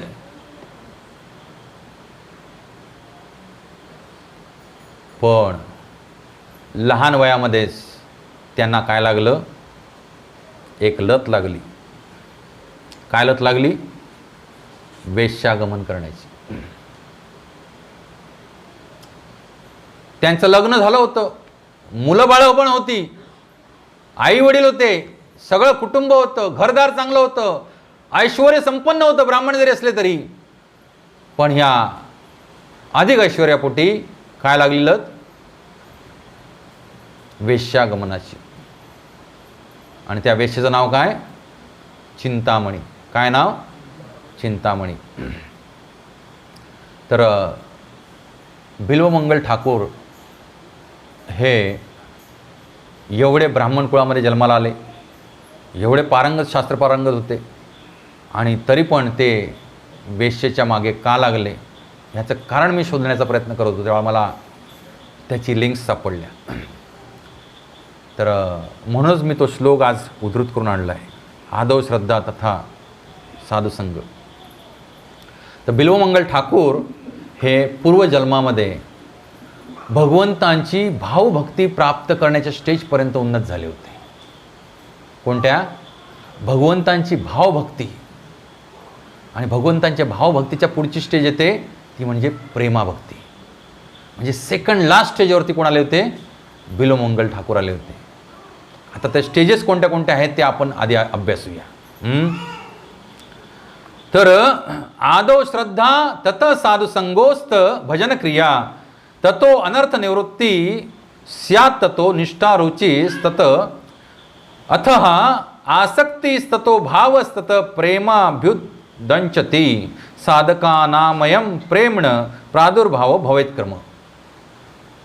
हा एखाद्या साधूच्या जीवनातील भगवत भक्तीतील काय आहे? क्रम आहे. त्याच्या भक्तीच्या लतेवरील त्याची उन्नती दर्शवणारा सगळ्यात पहिली पायरी काय आहे? थोडक्यात मी मगाशी डिस्कस केली. कोणती? आदौ श्रद्धा. पहिली काय पाहिजे? श्रद्धा पाहिजे. आणि ती श्रद्धा कुठून मिळते? मागच्या अनेक जन्मातील सुकृती संचित झाल्यामुळे आपल्याला काय होते? ह्या जन्मामध्ये भगवंतांबद्दल जाणण्याची काय होते? इच्छा होते, म्हणजे श्रद्धा उत्पन्न होते. श्रद्धा उत्पन्न झाल्यानंतर दुसरं काय स्टेज आहे? तत साधुसंग. मग असा जीवात्मा अशा भगवंतांबद्दल आपल्याला कुठे ज्ञान प्राप्त होईल याचा सर्च करायला लागतो. साधुसंग. कारण साधुसंगाशिवाय भगवंताचं ज्ञान कुठे मिळणार नाही. आणि मग साधुसंगामध्ये आल्यानंतर पुढची स्टेज काय आहे? संगोस्त भजन क्रिया. संघामध्ये आल्यानंतर मग तो हळूहळू नवविधा भजन क्रिया काय आहे ते शिकून घेऊ लागतो. बरोबर की नाही? श्रवण कीर्तन विष्णुस्मरण वंदन पादसेवन अर्चन दास्यम सख्यम आत्मनिवेदनम. ही नवविधा भक्ती हळूहळू स्टेप बाय स्टेप तो शिकून घेऊ लागतो. म्हणजे त्याची भजन क्रिया चालू होते. म्हणजे आपण जे काय तुम्ही आता दीक्षित वगैरे आहात किंवा दीक्षा घेण्याच्या मार्गावर आहात, those are on the stage of भजन क्रिया. मग अजून भरपूर पुढे स्टेजेस आहेत. तत्तो अनर्थ निवृत्ती. मग जेव्हा भजन क्रिया चालू होते त्याला आपल्या हृदयातील अनादी काळापासून जी जळमट कळमट बसलेली आहेत, कोणती? अनर्थांची, षड्रिपूंची, काम क्रोध लोभ मोह मद मत्सर, ह्या षड्रिपूंची अनर्थरूपी जी जळमट कळमट बसलेली आहेत त्याचं वॉशिंग चालू होतं. चेतो दर्पण मार्जनम भव महादावाग्नि निर्वापणम श्रेय कैरव चंद्रिका वितरणम विद्यावधू जीवनम. चेतनेवरती जी धूळ साठलेली आहे, चेतो दर्पण म्हणजे दर्पणावरती जर धूळ साठली तर आपलं प्रतिबिंब दिसणार का त्याच्यामध्ये? नाही दिसणार. ह्या दर्पणावरती जी धूळ साठली आहे त्याचं वॉशिंग चालू होतं. कधी? भजन क्रिया चालू केलात की. म्हणून सांगतो, नुसतंच सत्संगाला येऊन दुसऱ्या स्टेपवरती अडकून बसू नका. सत्संगाला येणं म्हणजे काय आहे? You are on second step. भजन क्रिया तीव्रतेने चालू करा. आणि जेवढी भजन क्रिया कराल, जेवढं तुम्ही नाव घ्याल, एक नाव घेतला तर थोडंसं पुसलं जाईल. बरोबर की नाही? आता तुमच्याकडे आरसा आहे आणि त्याच्यावरती खूप अनादी काळापासून धूळ झटलेली आहे. तुम्ही नुसतं बोटानं असं केलं तर काय होणार? काय होणार नाही असं नाही, काहीतरी होणार. पण तो आरसा पूर्ण चकचकीत होणार का? नाही. हे तुमच्या प्रश्नाचं उत्तर आहे जो तुम्ही 4 सत्संगापूर्वी विचारला होता वल्लभ चैतन्य प्रभूजींना. एक नाव घेतल्यामुळे काय होईल? आरसा पूर्ण चकचकीत होईल का? नाही, कारण ह्या नामामध्ये जी ताकद आहे ते शिक्षाष्टकमच्या पहिल्या श्लोकात सांगितले, चेतो दर्पण मार्जनम भव महादावाग्नि निर्वापणम श्रेय कैरव चंद्रिका वितरणम विद्यावधू जीवनम. हे चेतनेवरती बसलेली धूळ जी आहे, आपल्या हृदयपटलावरती जी बसलेली धूळ आहे, ती वॉशआउट करायचं काम कोण करतं? भगवंतांचं नाव करतं. हरे कृष्णा कृष्णा कृष्णा हरे हरे, हरे राम राम राम हरे हरे. जर तुम्हाला तुमचं मिरर हृदयाचा जर लख पाहिजे असेल तर तुम्हाला घासत राहिलं पाहिजे, घासत राहिलं पाहिजे, घासत राहिलं पाहिजे. घासण्याची विधी एकच आहे. आम्ही जे दिलेलं किट आहे त्याचा जास्तीत जास्त उपयोग करा, आणि ज्यांच्याकडे किट नसेल त्यांनी घेऊन जा हरिनाम साधना करण्याचं किट. गोमुखी आणि जपमाळा, बरोबर की नाही? या प्रवीणच्या गळ्यात आहे, अजून त्या प्रवीणच्या गळ्यात आहे. मग अनर्थ निवृत्ती. ज्यावेळेला भजन क्रिया तुम्ही घासून कराल तेव्हा काय होणार? अनर्थ निवृत्ती होणार, नाही तर अनर्थ निवृत्ती होणार नाही. आणि जोपर्यंत अनर्थ निवृत्ती होणार नाही तोपर्यंत पुढची स्टेज येणार नाही, ते म्हणजे निष्ठा. भगवंतांच्या चरणकमलावरती निष्ठा. आपल्याला जे वाटतं ना की आज आपण स्वतः काबाड कष्ट केलो नाही तर आपण उपाशी मरू, आपलं कुटुंब उपाशी मरू, गीता पांडाला निष्ठा होती. गीता पांडाचा श्लोक आपण अभ्यासला, कथा अभ्यासली. गीता पांडाला काय होती? निष्ठा होती भगवंतांच्या प्रेमावरती. जशी आज वासुदेव सुतप्रभूंना निष्ठा आहे. नाही जरी मी धन अर्जित करण्यासाठी यत्न प्रयत्न केले तरी माझ्या कुटुंबाचा प्रपंच भगवंत चालवतील, ही निष्ठा आहे त्यांच्यामध्ये. So now he is on that stage. आणि त्याच्याही पलीकडे गेलेले आहेत ते, but he has cross that stage. अशी निष्ठा प्रत्येकाला असली पाहिजे. त्यांचा उदाहरण भगवंत चालवत नाही असं नाही, निश्चित चालवतात. एक गोष्ट मला आठवते, तर एक असेच साधू संत होते, पण फकीर होते बिचारे, आणि त्यांची मुलगी लग्नाला आली होती.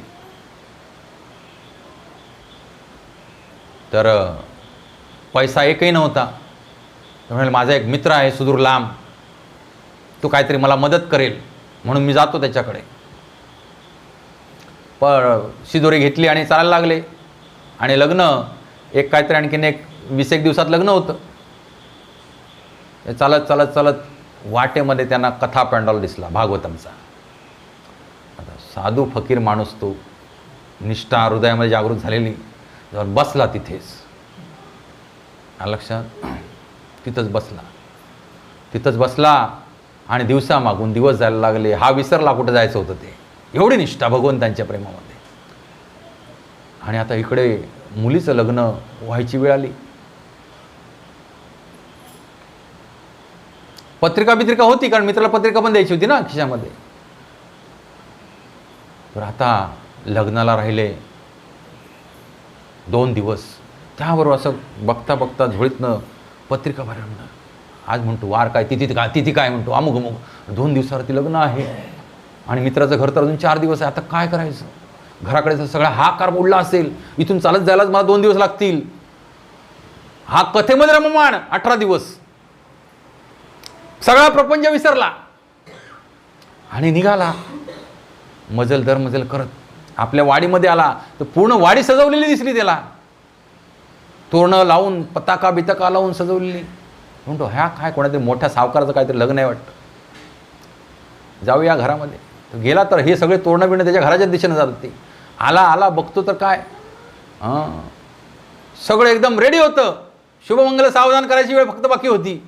हा गेला, म्हणतो माझंच घर आहे, एवढं धनधान्यानं भरलेलं. बघतो तर मुलगी एकदम साज शृंगार केलेली, हिरे रत्न माणकं घातलेली, बायको सगळी नटलेली, घरदार धनधान्यानं भरून गेलेलं. म्हणतो बायकोकडे गेला, म्हणतो काय हे नक्की काय प्रकार काय?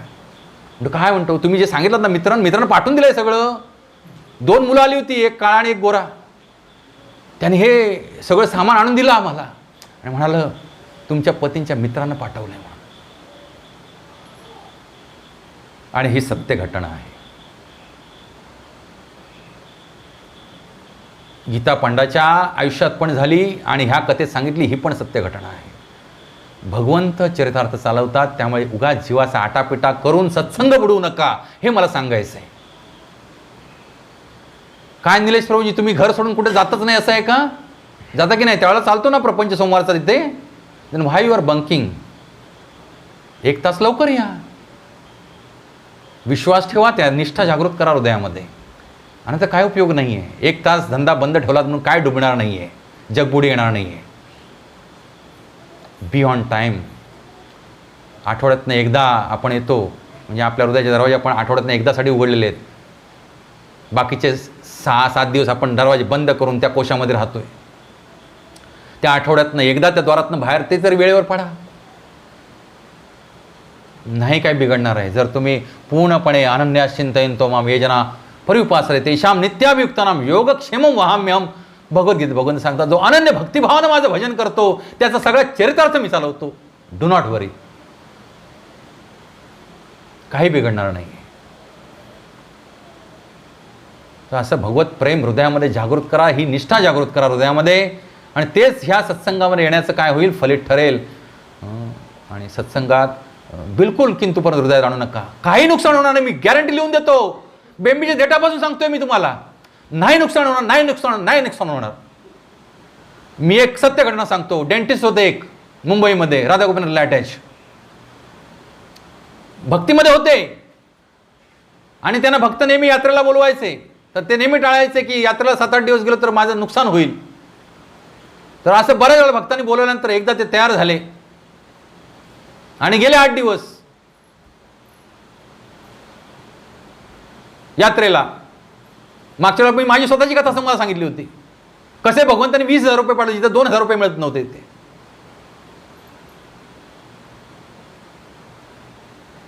17-18 वर्षापूर्वीची गोष्ट माझ्या जीवनातील. आणि हे डेंटिस्ट गेले आणि आले यात्रा करून, आणि आपल्या रिसेप्शनिस्टला विचारतात किती लोक आले होते आणि परतून गेले. म्हणतो, सर कोण नाही आले, कोण नाही आले. आणि ज्या दिवशी त्यांना दवाखान्यात पाऊल ठेवलं तिथून जी रांग लागली, ते 8 दिवसात झालेला सगळा लॉस भरून आणखीन कितीतरी लक्ष्मी त्याच्या घरामध्ये आली. पण जर तुम्ही विचार कराल की मी माझ्या यत्न प्रयत्नानं पैसा अडका कमवेन आणि मोठा होईन, तर ते तुम्ही कुठे आहात? मगाशी मी सांगितलं होतं प्रवचन सुरुवातीला, कुठे आहात तुम्ही? यू आर इन अंधकार, छाया आणि प्रतिबिंब, याच्यात तुम्ही अडकलेले आहात. खूप जबरदस्त विषयवस्तू झाली आजची, जे तुम्ही उशिराला त्यांनी मिस केली. ही कथा सांगायच्या अगोदर 1 तास मी त्याच्यावरती चर्चा केली, 1-1.25 तास. हे भौतिक जगत कसं अंधकारमय आणि सगळं दिसतंय ते काय, छाया आणि प्रतिबिंब आणि असत्य आहे. तर निष्ठा, त्याच्यानंतर निष्ठा येणार, मग रुची येणार. रुचिस्ततः निष्ठा आल्यानंतर काय होणार? रुची येणार. भगवंतांची सेवा करण्यामध्ये किती सेवा करू आणि किती सेवा नको, रुचीनं सेवा करणार, अवडंबर म्हणून सेवा करणार नाही. प्रभूजींनी सांगितलंय चला केली पाहिजे सेवा, नाही तर प्रभूजी काहीतरी म्हणतील. ते झाली, सेवा केली तुम्ही, पण रुचीनं नाही केली. या रुचीनं माणूस सेवा करतो त्याला मग त्या सेवेमध्ये अशी गोडी येते की एका आयटमचे 15 आयटम बनतात. जसे की मागच्या शुक्रवारी ह्या गुरुमहाराजांच्या व्यासपूजेनिमित्त श्रीपती अनंत प्रभूजींनी काय केली? प्रसाद सेवा केली. माताजी पण होत्या त्याच्यामध्ये. जिथं घरामध्ये आपल्याला 3 आयटमचा रोजचा आपल्या कुटुंबासाठी छोटासा 2-3 माणसांसाठी बनवायचा प्रसाद बनवायला आपल्याला जीवावर येतं, तिथं जवळजवळ 60-70 भक्तजनांसाठी या एवढ्याशा छोट्याशा टीमनं जवळजवळ 15 आयटमचा कोर्स बनवला होता. एवढा अप्रतिम. ही आहे रुची. आणि ही निष्ठा आणि रुची वाढण्यासाठी आपण कधी एकच, माझी विनंती आहे तुम्हाला सगळ्यांना, सगळं बाजूला ठेवा. आठवड्यातनं 1-2 दिवस त्या घराचे दरवाजे सत्संगासाठी ओपन ठेवा. पाऊस पडेल, पूर येईल, काही बिघडत नाही. थोडंसं बुद्धी चालवली तर दुसरा बायपास मार्ग असतो. बरोबर की नाही? बुद्धी चालवा. अरे भगवंतांचे वडील वसुदेव भगवंतांच्या आज्ञेखातर अख्ख्या दुथडी भरलेल्या नदीमध्ये शिरले रात्री 12 वाजता. कसलाही विचार केला नाही त्यांनी मागचा पुढचा. नाका तोंडात पाणी जायची वेळ आली तरी पण मागे हटले नाही. चला आता नाका तोंडात जाते, मागे हटूया. नाही, भगवंतांचा आदेश आहे, पैल तरी न्यायचंय गोकुळामध्ये. जाऊ दे नाका तोंडात पाणी, जीव गेला तरी चालेल, ते बघतील काय करायचं ते. आणि जसं यमुनेनं भगवंतांच्या चरणांना स्पर्श केला तसं यमुना दुभंगली. कारण यमुना ही भगवंतांची पहिली पत्नी आहे आणि तिला आपल्या पतीचा संग पाहिजे होता. जसं भगवंत मुद्दाम पाय बाहेर काढला त्या टोपलीतनं, असा लोंबकट ठेवला खाली आणि यमुनेनं अशी झेप घेतली आणि भगवंताच्या चरणकमलांना स्पर्श केला आणि त्यावर यमुना दुभंगली आणि मग वसुदेवांना मार्ग मोकळा करून दिला. जाऊ आता. ही निष्ठा पाहिजे. भगवंताने आदेश दिलाय, गुरु महाराजांनी आदेश दिलाय, माझा अंत झाला तरी चालेल ह्या देहाचा, मी तो फॉलो करणार. हा दृढ विश्वास हृदयामध्ये पाहिजे. काही नुकसान होणार नाही, काडीचं पण नुकसान होणार नाही, मी सांगतो तुम्हाला. मग रुचिस्ततः अथः आसक्ती. निष्ठा रुची आली की मग काय ते आसक्ती येते. मग आपण भगवंताचं नाव घ्यायच्या अगोदर राहूच शकत नाही. भगवंतांच्या सत्संगाला जायच्याशिवाय आपले राहूच शकत नाही. तुम्हाला उदाहरण देतो. आनंद गोविंद प्रभूजी बिचाऱ्यांना मी सांगतोय कार घ्या, कार घ्या, कार घ्या, तरी घेत नाहीत ते. का म्हणतो पांढरा हत्ती पोसायचं, त्यांचंही बरोबर आहे. लक्षात. जास्त गॅजेट साधू गोळा करत नसतात, पण त्या मोटरसायकलवरती आज पूर्ण कुटुंब ते रेनकोट घालून भिजत पावसात नाही तेवढ्या रात्रीचं, आणि रात्री ते पावसात 12 वाजता जाणार पुन्हा त्या अंधकारमयी रस्त्यावरनं जिथं वाघ बिबटे फिरतात, आणि आपल्याला इथून 2 पावलं येता येत नाही. ही रुची आहे, ही आसक्ती आहे. ही आसक्ती प्रत्येकानं जागृत केली पाहिजे हृदयामध्ये. आणि ती कशी होणार जागृत? भजन क्रिया केला तरच जागृत होईल. आणि भजन क्रिया करण्यासाठी आधी पहिला साधुसंग पाहिजे. मग आसक्ती झाली की ततो भाव, मग हृदयामध्ये भाव येणार. आणि भाव आले हृदयामध्ये की मग अष्टसात्विक भाव प्रकट होणार. तुम्ही नुसतं हरे कृष्ण म्हटलं की नयनात अश्रू व्हायला सुरुवात होतील, अंगावरती रोमांच उभा राहील, कंठ गदगद होईल आणि कंप होईल, देह स्तंभित होईल. आणि तो क्षण जो असतो तो असा दिव्यानंदानं भारलेला असतो की तुम्हाला वाटेल की हा क्षण माझ्या आयुष्यातनं कधीच जाऊ नये. ती भावस्थिती आहे. परमेश्वराच्या प्रेमामध्ये आखंड बुडून ज्यावेळेला आपण भगवंताचं नाव घेतो, हरे कृष्णा कृष्णा कृष्णा हरे हरे, हरे राम राम राम हरे हरे, त्याला जे हृदयामध्ये आणि ह्या पूर्ण शरीरात जे अष्टसात्विक भाव प्रकट होतात, त्याची अनुभूती जो कोणी घेतला, चाकला आहे भगवत भक्तीमध्ये, तो ह्या इथल्या चिचोक्यांच्या मागे पळणार नाही कधीच. त्याची तमा तो बाळगणार नाही. कावाड कष्ट केले पाहिजे, चरित्र चालवला पाहिजे, प्रपंच केला पाहिजे, सगळं केलं पाहिजे नेटकं. पण सगळ्यात पहिली आसक्ती आपली असली पाहिजे. कशामध्ये? साधुसंगामध्ये आसक्ती असली पाहिजे, भजन क्रियेमध्ये आसक्ती असली पाहिजे, भगवंतांच्या नामामध्ये आसक्ती असली पाहिजे, गुरु महाराजांचे श्रवण करण्यामध्ये आसक्ती असली पाहिजे.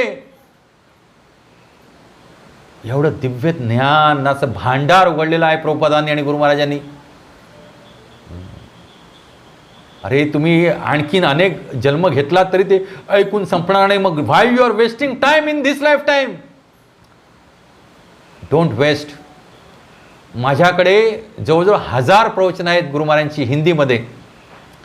ज्यांना कोणाला पाहिजे असेल त्यांनी 15 GB मेमरीचं पेनड्राईव्ह घेऊन या, मी तुम्हाला ती डाउनलोड करून देतो हिंदीमध्ये. तुम्हाला कळतील, तुमच्या हृदयातील प्रेमाभक्ती जागृत होईल. कारण रोज आपला काय सत्संग नसतो, आठवड्यातनं 1 दिवस असतो. मग इतर दिवशी काय करणार आहात? इतर दिवशी ऐका, 1, 2, 3 नाही, 12 तास ऐका. आपण नाहीतरी सगळेजण 8 तासच काम करतो. भरपूर वेळ असतो आपल्याकडे. श्रवण करा. 15 GBचा पेनड्राईव्ह घेऊन या. पुढच्या वेळेला माझ्याकडे आणून द्या, मी त्या आठवड्यावर हळूहळू डाउनलोड करतो. कारण डाउनलोड करायला वेळ लागतो, त्याला 1-अर्धा पाऊण तास जातो एका पेनड्राईव्हला डाउनलोड करायला फाईल्स. भाव. आणि त्याच्यानंतर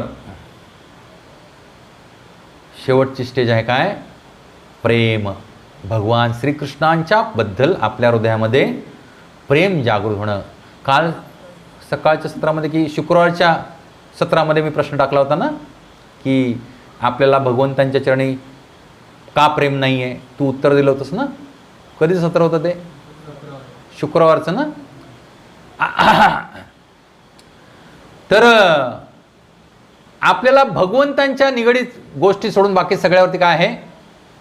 हरे कृष्णा. त्याची केअरटेकिंग एकानंच कोणीतरी करा, बाकीच्यांकडे ध्यानपूर्वक लक्ष द्या. आणि त्याला केअरटेकिंग लागत नाही बिचारायला. You are wasting your life and moments. खूप शांत बाळ आहे ते. जन्माला आला तेव्हा असं करून आलं, हां हरे कृष्ण, आणि मीच केलं सिजर, आणि हरे कृष्ण म्हणतच सिजर केलं. हां, काय नाव ठेवलं त्याचं? हरिराय. तर भगवंतांच्या चरणीचं प्रेम का आपल्याला नाही आहे? प्रेम भगवंतांच्या चरणी कारण आपल्याला प्रेम त्याच गोष्टीबद्दल होतं ज्या गोष्टीतनं आपल्याला सुख मिळतं. आणि सध्या सुखाची व्याख्या आपली काय आहे? छाया आणि प्रतिबिंबात अडकलेली आहे. आपल्याला वाटतं की हे इंद्रिय आणि ह्या इंद्रिय विषयांशी निगडीत गोष्टी आणि ह्या देहाशी निगडीत इतर देह याचपासून आपल्याला सुख भेटणार, म्हणून आपलं सगळं प्रेम त्यांच्यावरती कॉन्सन्ट्रेट झालेलं आहे. पण त्यांच्यापासून मिळणारं सुख किंवा त्या गॅजेट्सपासून मिळणारं सुख किंवा इंद्रिय भोगापासून मिळणारं सुख हे क्षणिक आहे, ते सत्य असूच शकत नाही. आणि जर तुम्हाला हे अत्युच्च सुख अनुभवायचं असेल तर तुम्हाला प्रेमही त्याच गोष्टीवरती करावं लागेल जे काय आहे शाश्वत आहे. आणि त्याच वेळेला तुम्ही त्या दिव्य शाश्वत सुखाची काय करू शकता? अनुभूती घेऊ शकता. त्यामुळे ह्या सगळ्या स्टेजेसमधून जायचं असेल तर आपल्याला ह्याला स्टिकअप राहणं गरजेचं आहे. प्रभुपादांची आपल्याला बोट दिलेली आहे, ह्या भक्तिगंगेमध्ये वल्ली मारणारी जी बोट दिलेली आहे गुरुशिष्य परंपरेची, ह्या गुरुशिष्य परंपरेच्या बोटीला आपल्याला घट्ट पकडून धरणं गरजेचं आहे. आणि ज्याला आपण ह्या बोटीमध्ये घट्ट बसून राहू, प्रभुपाद गॅरंटी देतात ही प्रेमाची स्टेजसुद्धा तुमच्या आयुष्यात निश्चित येणार. पण प्रभुपाद सांगतात त्याच्यासाठी तुम्हाला आयुष्याची 40 वर्षे खर्ची घालायला लागतील. किती? तुम्ही आत्ता आलेच भक्तीमध्ये, 1-2 वर्ष नामसाधना करतायत आणि म्हणतायत आम्हाला अनुभूती काय येत नाही. किती वर्ष खर्ची घालावी नामसाधनेमध्ये? 40 वर्ष खर्ची घालावी लागेल. आता बिल्वमंगल ठाकूर भावस्तरावरती उन्नत झाले होते तरी पण त्यांचं पतन झालं त्या जन्मामध्ये. आणि मग पतन झालं तर जो योगामध्ये पूर्ण सिद्धी प्राप्त करत नाही आणि ज्याचं पतन होतं त्याचं काय होतं ते भगवद्गीतेत भगवंत सांगतात. तो आपल्याला एक काय आहे? आधार असा श्लोक आहे भक्तांसाठी. खूप सुंदर श्लोक आहे, 6व्या अध्यायातील 41वा श्लोक.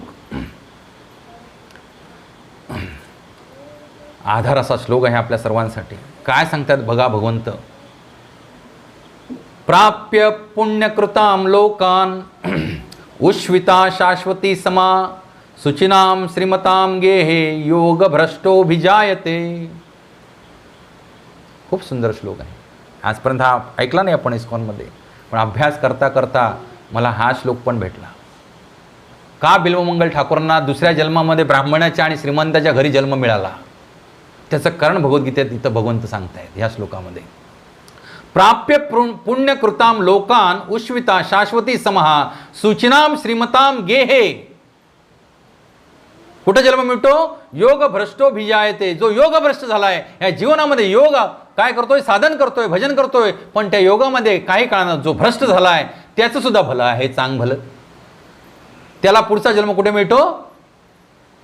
शुचिनाम श्रीमताम गेहे. जो शुची म्हणजे पवित्र भक्त आहे भगवंतांचा आणि श्रीमंत आहे, अशा घरामध्ये काय मिळतो? अशा जीवात्म्याला जन्म मिळतो. आणि तत्पूर्वी अजून भरपूर गोष्टी होतात, त्या पण इथं भगवद्गीतेत भगवंत सांगतायत. काय? प्राप्य पुण्यकृताम लोकान. तो योगभ्रष्ट योगी पुण्यात्म्यांच्या लोकामध्ये अनेक वर्षे सुखोपभोग घेतल्यानंतर पुन्हा गुणवान कुटुंबामध्ये किंवा वैभवशाली कुटुंबामध्ये जन्म घेतो. आता तुम्ही म्हणाल एवढा वेळ का घालवतो तो योगी? कारण त्याचं योग मार्गावरनं पतन झालेलं असतं इंद्रिय उपभोग घेण्याच्या लालसेनं. त्यामुळे भगवंत काय म्हणतात? तुला इंद्रिय योग केलास त्याचं फळ तर मी तुला देणार, पण तुला इंद्रिय भोग करण्याची पण इच्छा झाली, त्यामुळे तू काय कर? आता स्वर्ग लोकामध्ये पुण्य लोकांच्या लोकामध्ये जाऊन काय कर? अनेक वर्ष सुख उपभोग, भौतिक सुख. म्हणजे भगवंत तिथं पण काय करत नाहीत? कात्री लावत नाहीयेत. नाही तर म्हणाल भगवान श्रीकृष्णांची भक्ती म्हणजे सगळं हरण करून घेतात. नाही, भगवंत भरभरून देतात. आणि भगवंताने भरभरून दिल्याची अगणित उदाहरणं आहेत, ज्यांच्या एवढं कोणी भरभरून दिलेलं नाही आजपर्यंत. सुदामेला शेजाराचे पोहे घेऊन गेला होता मुठ्ठीभर, त्याचं जीवन भगवंताने असं न मागता करून टाकलं की विचारच करू शकत नाही. ध्रुवबाळ 5 वर्षाचा भगवान श्रीकृष्णांची भक्ती केला, लालसेनं भक्ती केला, इच्छा ठेवून हृदयामध्ये, भगवंताने त्याला असं साम्राज्य दिलं की ह्या पृथ्वीला किती कल्प झाले तरी ते काय होणार नाही, नाश पावणार नाही.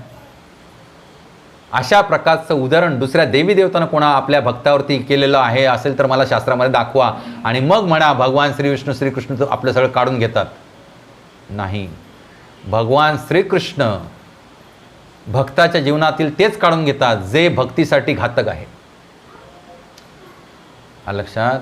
अन्यथा भगवान श्रीकृष्ण जो भक्ती मार्गाला दृढपूर्वक निष्ठावानरित्या लागलेला आहे त्याला भरभरून देतात, आणि त्याची परिसीमा गणती करणं शक्यच नाही. शोध सुखाचा म्हणून माझ्या यूट्यूब चॅनलला एक प्रवचन आहे, ते आज घरी गेल्यानंतर एकदा ऐका. त्याच्यावरती मी माझ्या जीवनामध्ये माझी परिस्थिती काय होती ना एक वेळ ती सांगितली. ST मध्ये चढण्यासाठी 1 रुपया माझ्या खिशात नव्हता. अशा कफल्लक भिकारी कोकणातल्या दरिद्री 18 विश्व दरिद्री असलेल्या कुटुंबामध्ये जन्माला आलेल्या व्यक्तीला आज भगवंतानी या कोट्यावधींच्या महालात आणून बसवलेलं आहे. माझी ह्याच्यावरती आसक्ती नाही म्हणून त्यांनी बसवलं आहे. जर तुम्ही विचार कराल की प्रवीणसारखा मोठा बंगला आम्हाला बांधायचा म्हणून भक्ती करायचं, कधी देणार नाही तुम्हाला, ते पण सांगतो. पण निष्ठावान राहून जर भगवंतांची भक्ती केला तर भगवंत तुम्हाला काय द्यायला मागे पुढे बघणार नाहीत. भगवंत त्यालाच देतात भौतिक ऐश्वर्य जो व्यक्ती भौतिक ऐश्वर्य प्राप्त करून त्याचं पतन होणार नाही भक्ती मार्गानं, अशाच व्यक्तीला भौतिक ऐश्वर्य भगवंत देतात. अन्यथा भौतिक ऐश्वर्य भगवंत देत नाहीत. नवसाधकाला भौतिक ऐश्वर्य भगवंत देत नाहीत. त्याचं सगळं हिरावून घेतात, त्याची परीक्षा घेतात. किती दृढ आहे. मंगेश रपशे प्रवीणच्या घरातलं मंगळसूत्र 4 तोळ्याचं आज ज्याची किंमत किती आहे, 2.5 लाख रुपये आहे, पहिल्या सत्संगाच्या दिवशी चोरीला गेला. कसली परीक्षा घेतात भगवंत. तो माणूस त्याची बायको आजही दृढपणे सत्संगामध्ये आहे. पहिल्या दिवशी सत्संगाला प्रसाद बनवत होते आणि त्यांच्या धर्मपत्नींना ती मोठी भांडी घासून त्याला ते काय म्हणतो आपण लावतो ते राख, काय म्हणतात त्याला, लेवण लावतो, ते लावण्यासाठी गेली. मंगळसूत्र काढून ठेवलं खुंटीला लावून तिथेच कुठेतरी. 4 तोळ्याचं मंगळसूत्र चोरीला गेलं सत्संगाच्या, आणि ते पुन्हा परत सापडलं नाही. पण मंगेश रपसे प्रभूंची निष्ठा भयानक होती. त्यांच्या धर्मपत्नीने मला फोन केला दुसऱ्या दिवशी, प्रभूजी असं कसं, आम्ही तर आता भक्ती मार्गाला लागलो, मग आमच्या घरी एवढी मोठी चोरी कशी काय झाली. आणि ते काय फार मोठे सावकार नाही, दिवसाला प्रभूजी मला सांगत होते फार तर 200 ते 300 रुपये त्यांना सुटतात. छोटंसं भुसारी दुकान आहे त्यांचं रपसेवाडीमध्ये. 6 जणांचं कुटुंब आहे, 2 मुलं, आई बाप, पत्नी. दिवसाला 200 ते 300 रुपये आज सुटतात त्यांना. म्हणजे 4 तोळ्याचं मंगळसूत्र बायकोला बनवण्यासाठी त्यांनी आपली किती वर्ष खर्ची घातली असणार विचार करा. दुसरा असा म्हटला असता नको ह्या इस्कॉनवाल्यांच्या नादाला लागायला, आले पहिल्याच दिवशी आणि सगळा फटका बसला, माझं सर्वस्व गेलं. ही परीक्षा त्याचीच बघितली जाते ज्याच्यामध्ये तेवढी ताकद आहे. उगाच तुम्हाला 15वीचा पेपर भगवंत पहिलीच घालणार नाहीत, काळजी करू नका, तुम्ही घाबरू नका, तुमचं काय हरण करणार नाहीत. तुम्ही निष्ठावान झाले तर भगवंत परीक्षा घेतील. आणि ज्या वेळेला आपल्याला समजायचं आयुष्यामध्ये सारख्या कठीण कठीण परीक्षा यायला लागलेत त्यावेळेला समजायचं की भगवंताने आपल्याला नोट केलेलं आहे. तुमचं जर ह्या भौतिक जगतामध्ये छाया आणि प्रतिबिंबामध्ये वाटतंय माझं सुखपूर्वक जीवन चाललेलं आहे, तर तुम्ही नोट करा की भगवंताने तुम्हाला नोट केलेलं नाही, किंवा तुमची भक्ती पुढच्या वर्गात गेलेली नाही. सगळं गुडीगुडी चाललंय आयुष्यामध्ये तुमच्या. आता तुम्ही समजून जावा की आपलं आणखीन बरंच आपल्याला miles to go before I sleep. मला अजून अनेक जन्म घ्यायचे आहेत भगवत धामात जाण्यासाठी, आणि पुन्हा पुन्हा प्रत्येक जन्मामध्ये मला काय करायचं आहे, पुनरपि जननम पुनरपि मरणम भोगायचं आहे.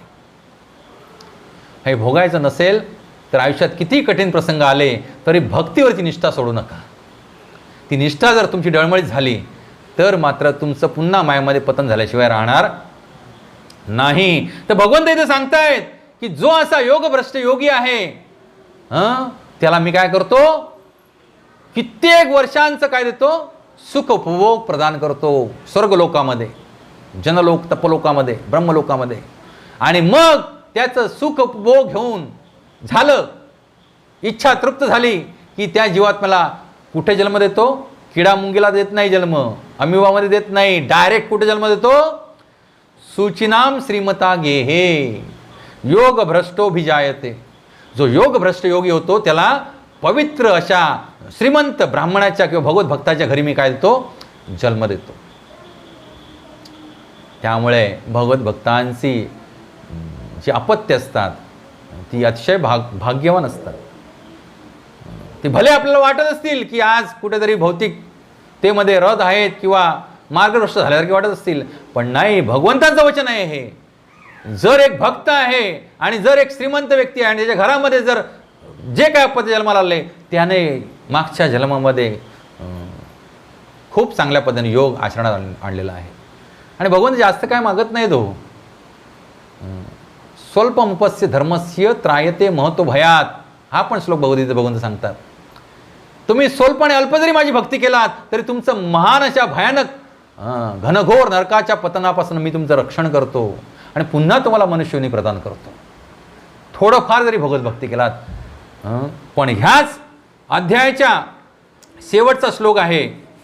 तो श्लोक काय सांगतो, खरी परमसिद्धी काय आहे ते त्या श्लोकामध्ये सांगितलंय. योगिनामपि सर्वेषां मद गतेनांत तरात्मा मना श्रद्धावान भजते यो माम समे युक्त तमोमतः. आणि सर्व योगामध्ये जो दृढ श्रद्धेने सदैव माझ्यामध्ये वास करतो, अंतःकरणात माझे चिंतन करतो आणि माझी दिव्य प्रेममयी सेवा करतो, तो माझ्याशी पूर्णपणे योगयुक्त असतो, तोच सर्वश्रेष्ठ योगी होय, असे माझे मत आहे. म्हणजे तुम्ही किती प्रकारचे योग केला आणि जर तुम्ही भगवान श्रीकृष्णांवरती प्रेम करायला शिकलात नाही तर ते सगळे योग तुमचे काय आहेत, फेल आहेत. कारण सर्वश्रेष्ठ योगी तोच आहे जो माझ्यावरती प्रेम करतो, सदैव अंतःकरणात माझं भजन करतो, तोच सर्वश्रेष्ठ योगी. भगवंत स्वतः सांगतायत.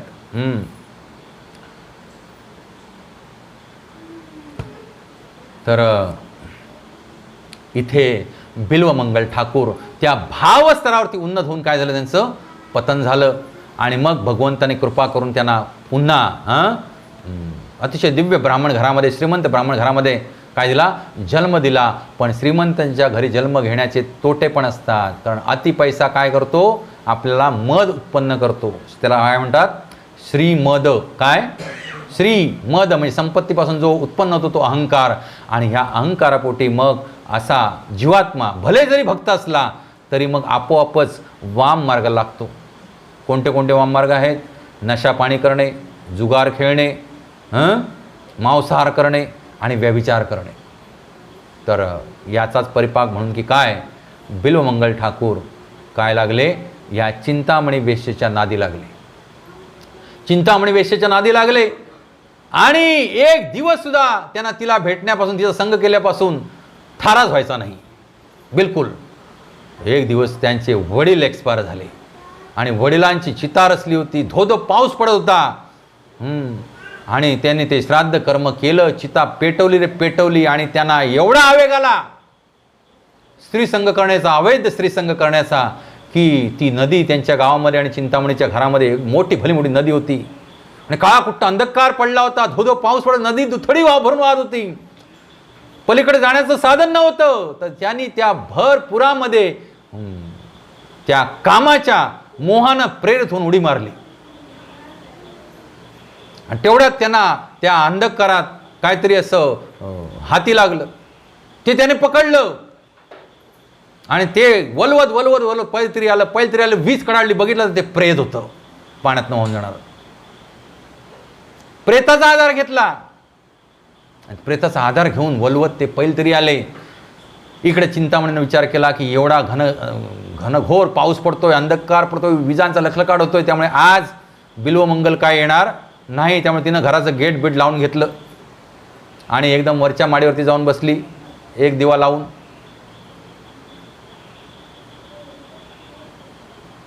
तर हे आले, बघितलं तर गेटला लॉक, बरोबर भिंतीवर उडी मारली आणि समोर दरवाजा पण बंद. आता जाणार कसं, खूप घडघडाट आणि थोडं पाऊस, हाका मारल्या पण आवाज जात नव्हता. मग वरच्या खिडकीमध्ये त्यांना उजेड दिसला, थोडासा प्रकाश, आणि तेवढा वीज चमकली तर त्यांना एक दोरखंड असा खाली आलेला दिसला. ते म्हणले बरं आहे, चांगली गोष्ट. लगेच त्याने त्याला पकडलं आणि पटपट पटपट वरती आले. आणि वर आल्यानंतर बघितलं प्रकाश, तो अजगर होता. दोरखंड कोण होता, अजगर. आणि त्याने उडी मारली आतमध्ये आणि नजरानजर झाली दोघांची. नजरानजर झाल्याबरोबर चिंतामणी बिल्वमंगल ठाकूरांना म्हणते, तुम्ही जे ह्या चांबडी आणि हाडामासाच्या देहामध्ये जी एवढी तुम्ही आसक्ती दाखवताय आणि त्या आसक्तीपोटी आज तुम्ही हे असे प्रकारचे दिव्य पार करून माझ्यापर्यंत आला आहेत, हीच आसक्ती जर तुम्ही भगवान श्रीकृष्णांच्या प्रती लावली असती तर तुम्हाला कोणत्या प्रकारचं फळ मिळालं असतं हे मी वर्णन करू शकत नाही. आणि बिलोमंगल ठाकूरांचं मनचक्षु ओपन झाले. का ओपन झाले? कारण भगवंताने कृपा केली. कारण मागच्या जन्मामध्ये ते काय होते, भाव लेवलपर्यंत पोचले होते आणि मग भगवंत अशा जीवात्म्यावरती कृपा करतात.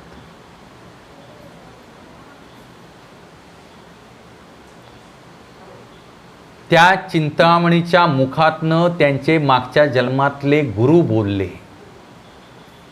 गुरूंना वेश्येच्या घराचा आश्रय घ्यावा लागला, वेश्येच्या देहाचा आश्रय घ्यावा लागला. त्यामुळे आपण गुरूंप्रती किती अपराध करतो हे विचार करा. ही आज तुम्हाला कथा सांगण्यासाठी मला खूप रिसर्च करावा लागला, पण एवढे धागे दोरे मिळाले ना मला त्याच्यातनं. जर एखाद्या दीक्षित शिष्याचं पतन झालं तर गुरुला पुन्हा जन्म घ्यावा लागतो त्या शिष्याला भगवत धामात नेण्यासाठी. आणि बिलोमंगल ठाकूरांच्या गुरूंना ह्या वेश्यालयामध्ये यावं लागलं. विचार करा, माझा गुरु वेश्यालयामध्ये जातोय आणि वेश्येच्या देहाचा आधार घेतोय मला उपदेश करायला. आणि तो आपल्या गुरूंचा उपदेश त्यांनी तंतोतंत स्वीकारला हृदयामध्ये आणि त्यांच्या पूर्वजन्माच्या सगळ्या अनुभूती जागृत झाल्या आणि पुन्हा ते भावस्तरावरती आले. आणि भावस्तरावरून आता पुढची स्टेज काय आहे, प्रेमाभक्ती. आणि त्यांनी दंडवत केला, तिला आभार मानले तिचे आणि तिचे ते प्रथम शिक्षा गुरु आणि पथप्रदर्शक गुरु ठरली. आणि म्हणून ते म्हणतायत चिंतामणीर जयते, त्या चिंतामणीचा जय जयकार असो. आणि तिथून तडकते वृंदावनच्या दिशेनं निघाले. तिनं सांगितलं त्यांना हे कृष्ण कुठे वास करतात, तर वृंदावनात वास करतात. त्यांनी मस्तकी मयूरपुच्छ धारण केलंय, पितांबर नेलेत, बासरी वाजवतात, तर ते तुला तिथं भेटतील. तर येता येता येता मजल दर मजल दक्षिण भारतात यायचं होतं, तर अजूनही काही अनर्थ शिल्लक होते. एका ब्राह्मणाच्या घरी ते काही चातुर्मासासाठी वगैरे राहिले असतील, कारण त्या 700 वर्ष जगले. तर ते ब्राह्मण पत्नीच्या वरती त्यांचा जीव आला. कालच मी सकाळच्या सत्रात सांगत होतो, विवाहित स्त्रीला कामातुरपणे वार्तालाप करणं हा फार मोठा काय आहे, अपराध आणि दोष आहे. तर ह्यांचा जीव कोणावरती आला, त्या ब्राह्मण पत्नीवरती जीव आला. आणि तो जीव आल्याबरोबर त्यांना कळून चुकलं की मी फार मोठं काय करतोय, अघोरी कृत्य करायला जातोय. त्याबरोबर त्याने ते घर सोडलं आणि एक तीक्ष्ण हत्यार घेतलं.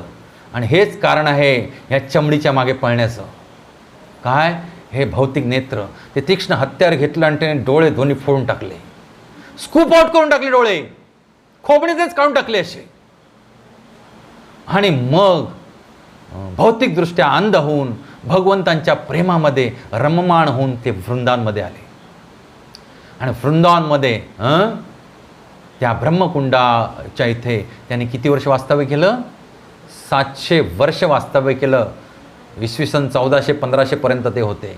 आणि तेच केवळ एकमेव आहेत जे भगवंतांच्या दिव्य प्रेमामध्ये आणि साक्षात भगवंताच्या दिव्य लीला, रासलीला भगवंतांनी त्यांच्यासमोर प्रकट केल्या.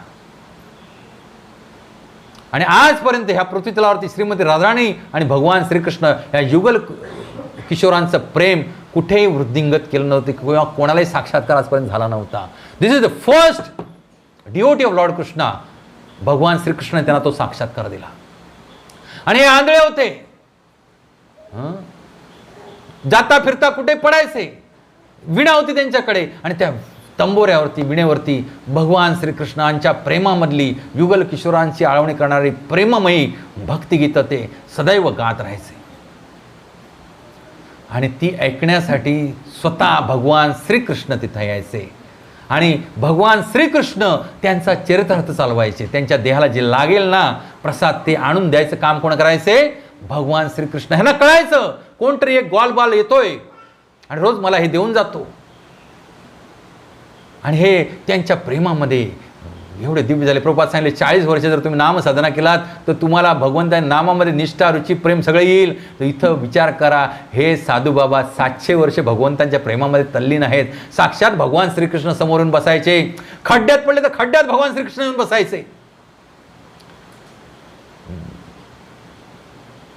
बाबांना कृष्ण चिडवायचे, बाबा आता खड्ड्यात पडलं तुम्हाला बाहेर कोण काढणार? कोण काढणार? मी काय तुम्हाला बाहेर काढणार? बरोबर की नाही? तू बाहेर काढणार मला कृष्णा. आणि एक दिवस भगवान श्रीकृष्णाने यांच्या प्रेमाखातर बासरी वाजवली आणि त्या बासरीचे ध्वनी जसे यांच्या कानावरती पडले त्याला ह्यांना कळून चुकलं की हे रोज जे मला भेटायला येतात ते कोणी सामान्य ग्वालबाल नाही, हे साक्षात भगवान श्रीकृष्ण आहेत. आणि मग ते त्यांना मिठीत घेण्यासाठी हात आपले असे करू लागले. आणि भगवंताने त्यांचा तो प्रेमातिरेक पाहिला आणि भगवंताने पण आपला हात असा काय केला, त्यांच्या हाताला स्पर्श केला. पण ह्यांना इच्छा होती की भगवंतांना मिठीत घ्यावं, भगवंतांचं सुकुमोल देह अंगसंग करावा भगवंतांची. पण भगवंतांची परमोच्च भावस्थितीमध्ये त्यांना ठेवून भगवंत तिथून अंतर्धान झाले. मिठी नाही दिली, आलिंगन नाही दिलं. तर बिल्वमंगल ठाकूर म्हणतायत, कान्हा तू भले मला इथून सोडून जाशील, पण या हृदयातनं कसा बरं मला सोडून जाशील? या हृदयात तर मी तुला आलिंगन देऊ शकतो ना. तू भले मला असं आलिंगन देत नाहीयेस, मला सोडून चाललायस, काय फरक पडत नाही, पण माझ्या हृदयातनं कसा जाशील? तू माखन चोर आहेस, तू माझ्या हृदयातनं नाही जाऊ शकत. असं दिव्य भक्तिभाव ज्या धारेमध्ये भेटलाय आपल्याला, ती आपली ब्रह्ममध्व गौडीय धारा. ह्या धारेमध्ये भगवंतांचं दिव्य प्रेम, जसं की ह्या धारेमध्ये नाही सांगितले, भगवान श्रीकृष्ण स्वतः सांगतायत 6व्या अध्यायाच्या शेवटच्या श्लोकामध्ये. बऱ्याच लोकांना वाटतं इस्कॉन म्हणजे काहीतरी असंच सांगतंय. नाही, इस्कॉन म्हणजे तत्वतः शास्त्र प्रक्षेपित करण्याचं एकमेव ह्या पृथ्वी तलावरील आणि मी तर म्हणे या त्रैलोक्यातील काय आहे संस्था आहे. भगवान श्रीकृष्णांचं दिव्य प्रेम तुम्हाला जर पाहिजे असेल तर तुम्हाला इस्कॉनला पर्याय नाही, प्रभुपादांचा आश्रय घेण्याशिवाय पर्याय नाही. कारण ह्या कलियुगामध्ये बाकी सगळ्या गोष्टी काय झालेल्या आहेत, भ्रष्ट झालेल्या आहेत. तर अशा दिव्य प्रेमाचं आदान प्रदान भगवंत आपल्या भक्ताशी करतात आणि ते प्रत्येक जीवात्म्याशी असं आदान प्रदान करतात. गरज आहे बस काय, आदव श्रद्धा, तथा साधुसंग, तथा भजनक्रिया, निष्ठा, रुची, आसक्ती, भाव, प्रेम जागृत करण्याचं. त्या भावाचं आंदण भगवंताने आपल्याला देवोत, असं आज आपण ह्या कथेअंती भगवंतांच्या चरणी प्रार्थना करूया. हरे कृष्णा कृष्णा कृष्णा हरे हरे, हरे राम राम राम हरे हरे. श्री राधा श्याम सुंदर भगवान की निताय गौर प्रेमानंदे.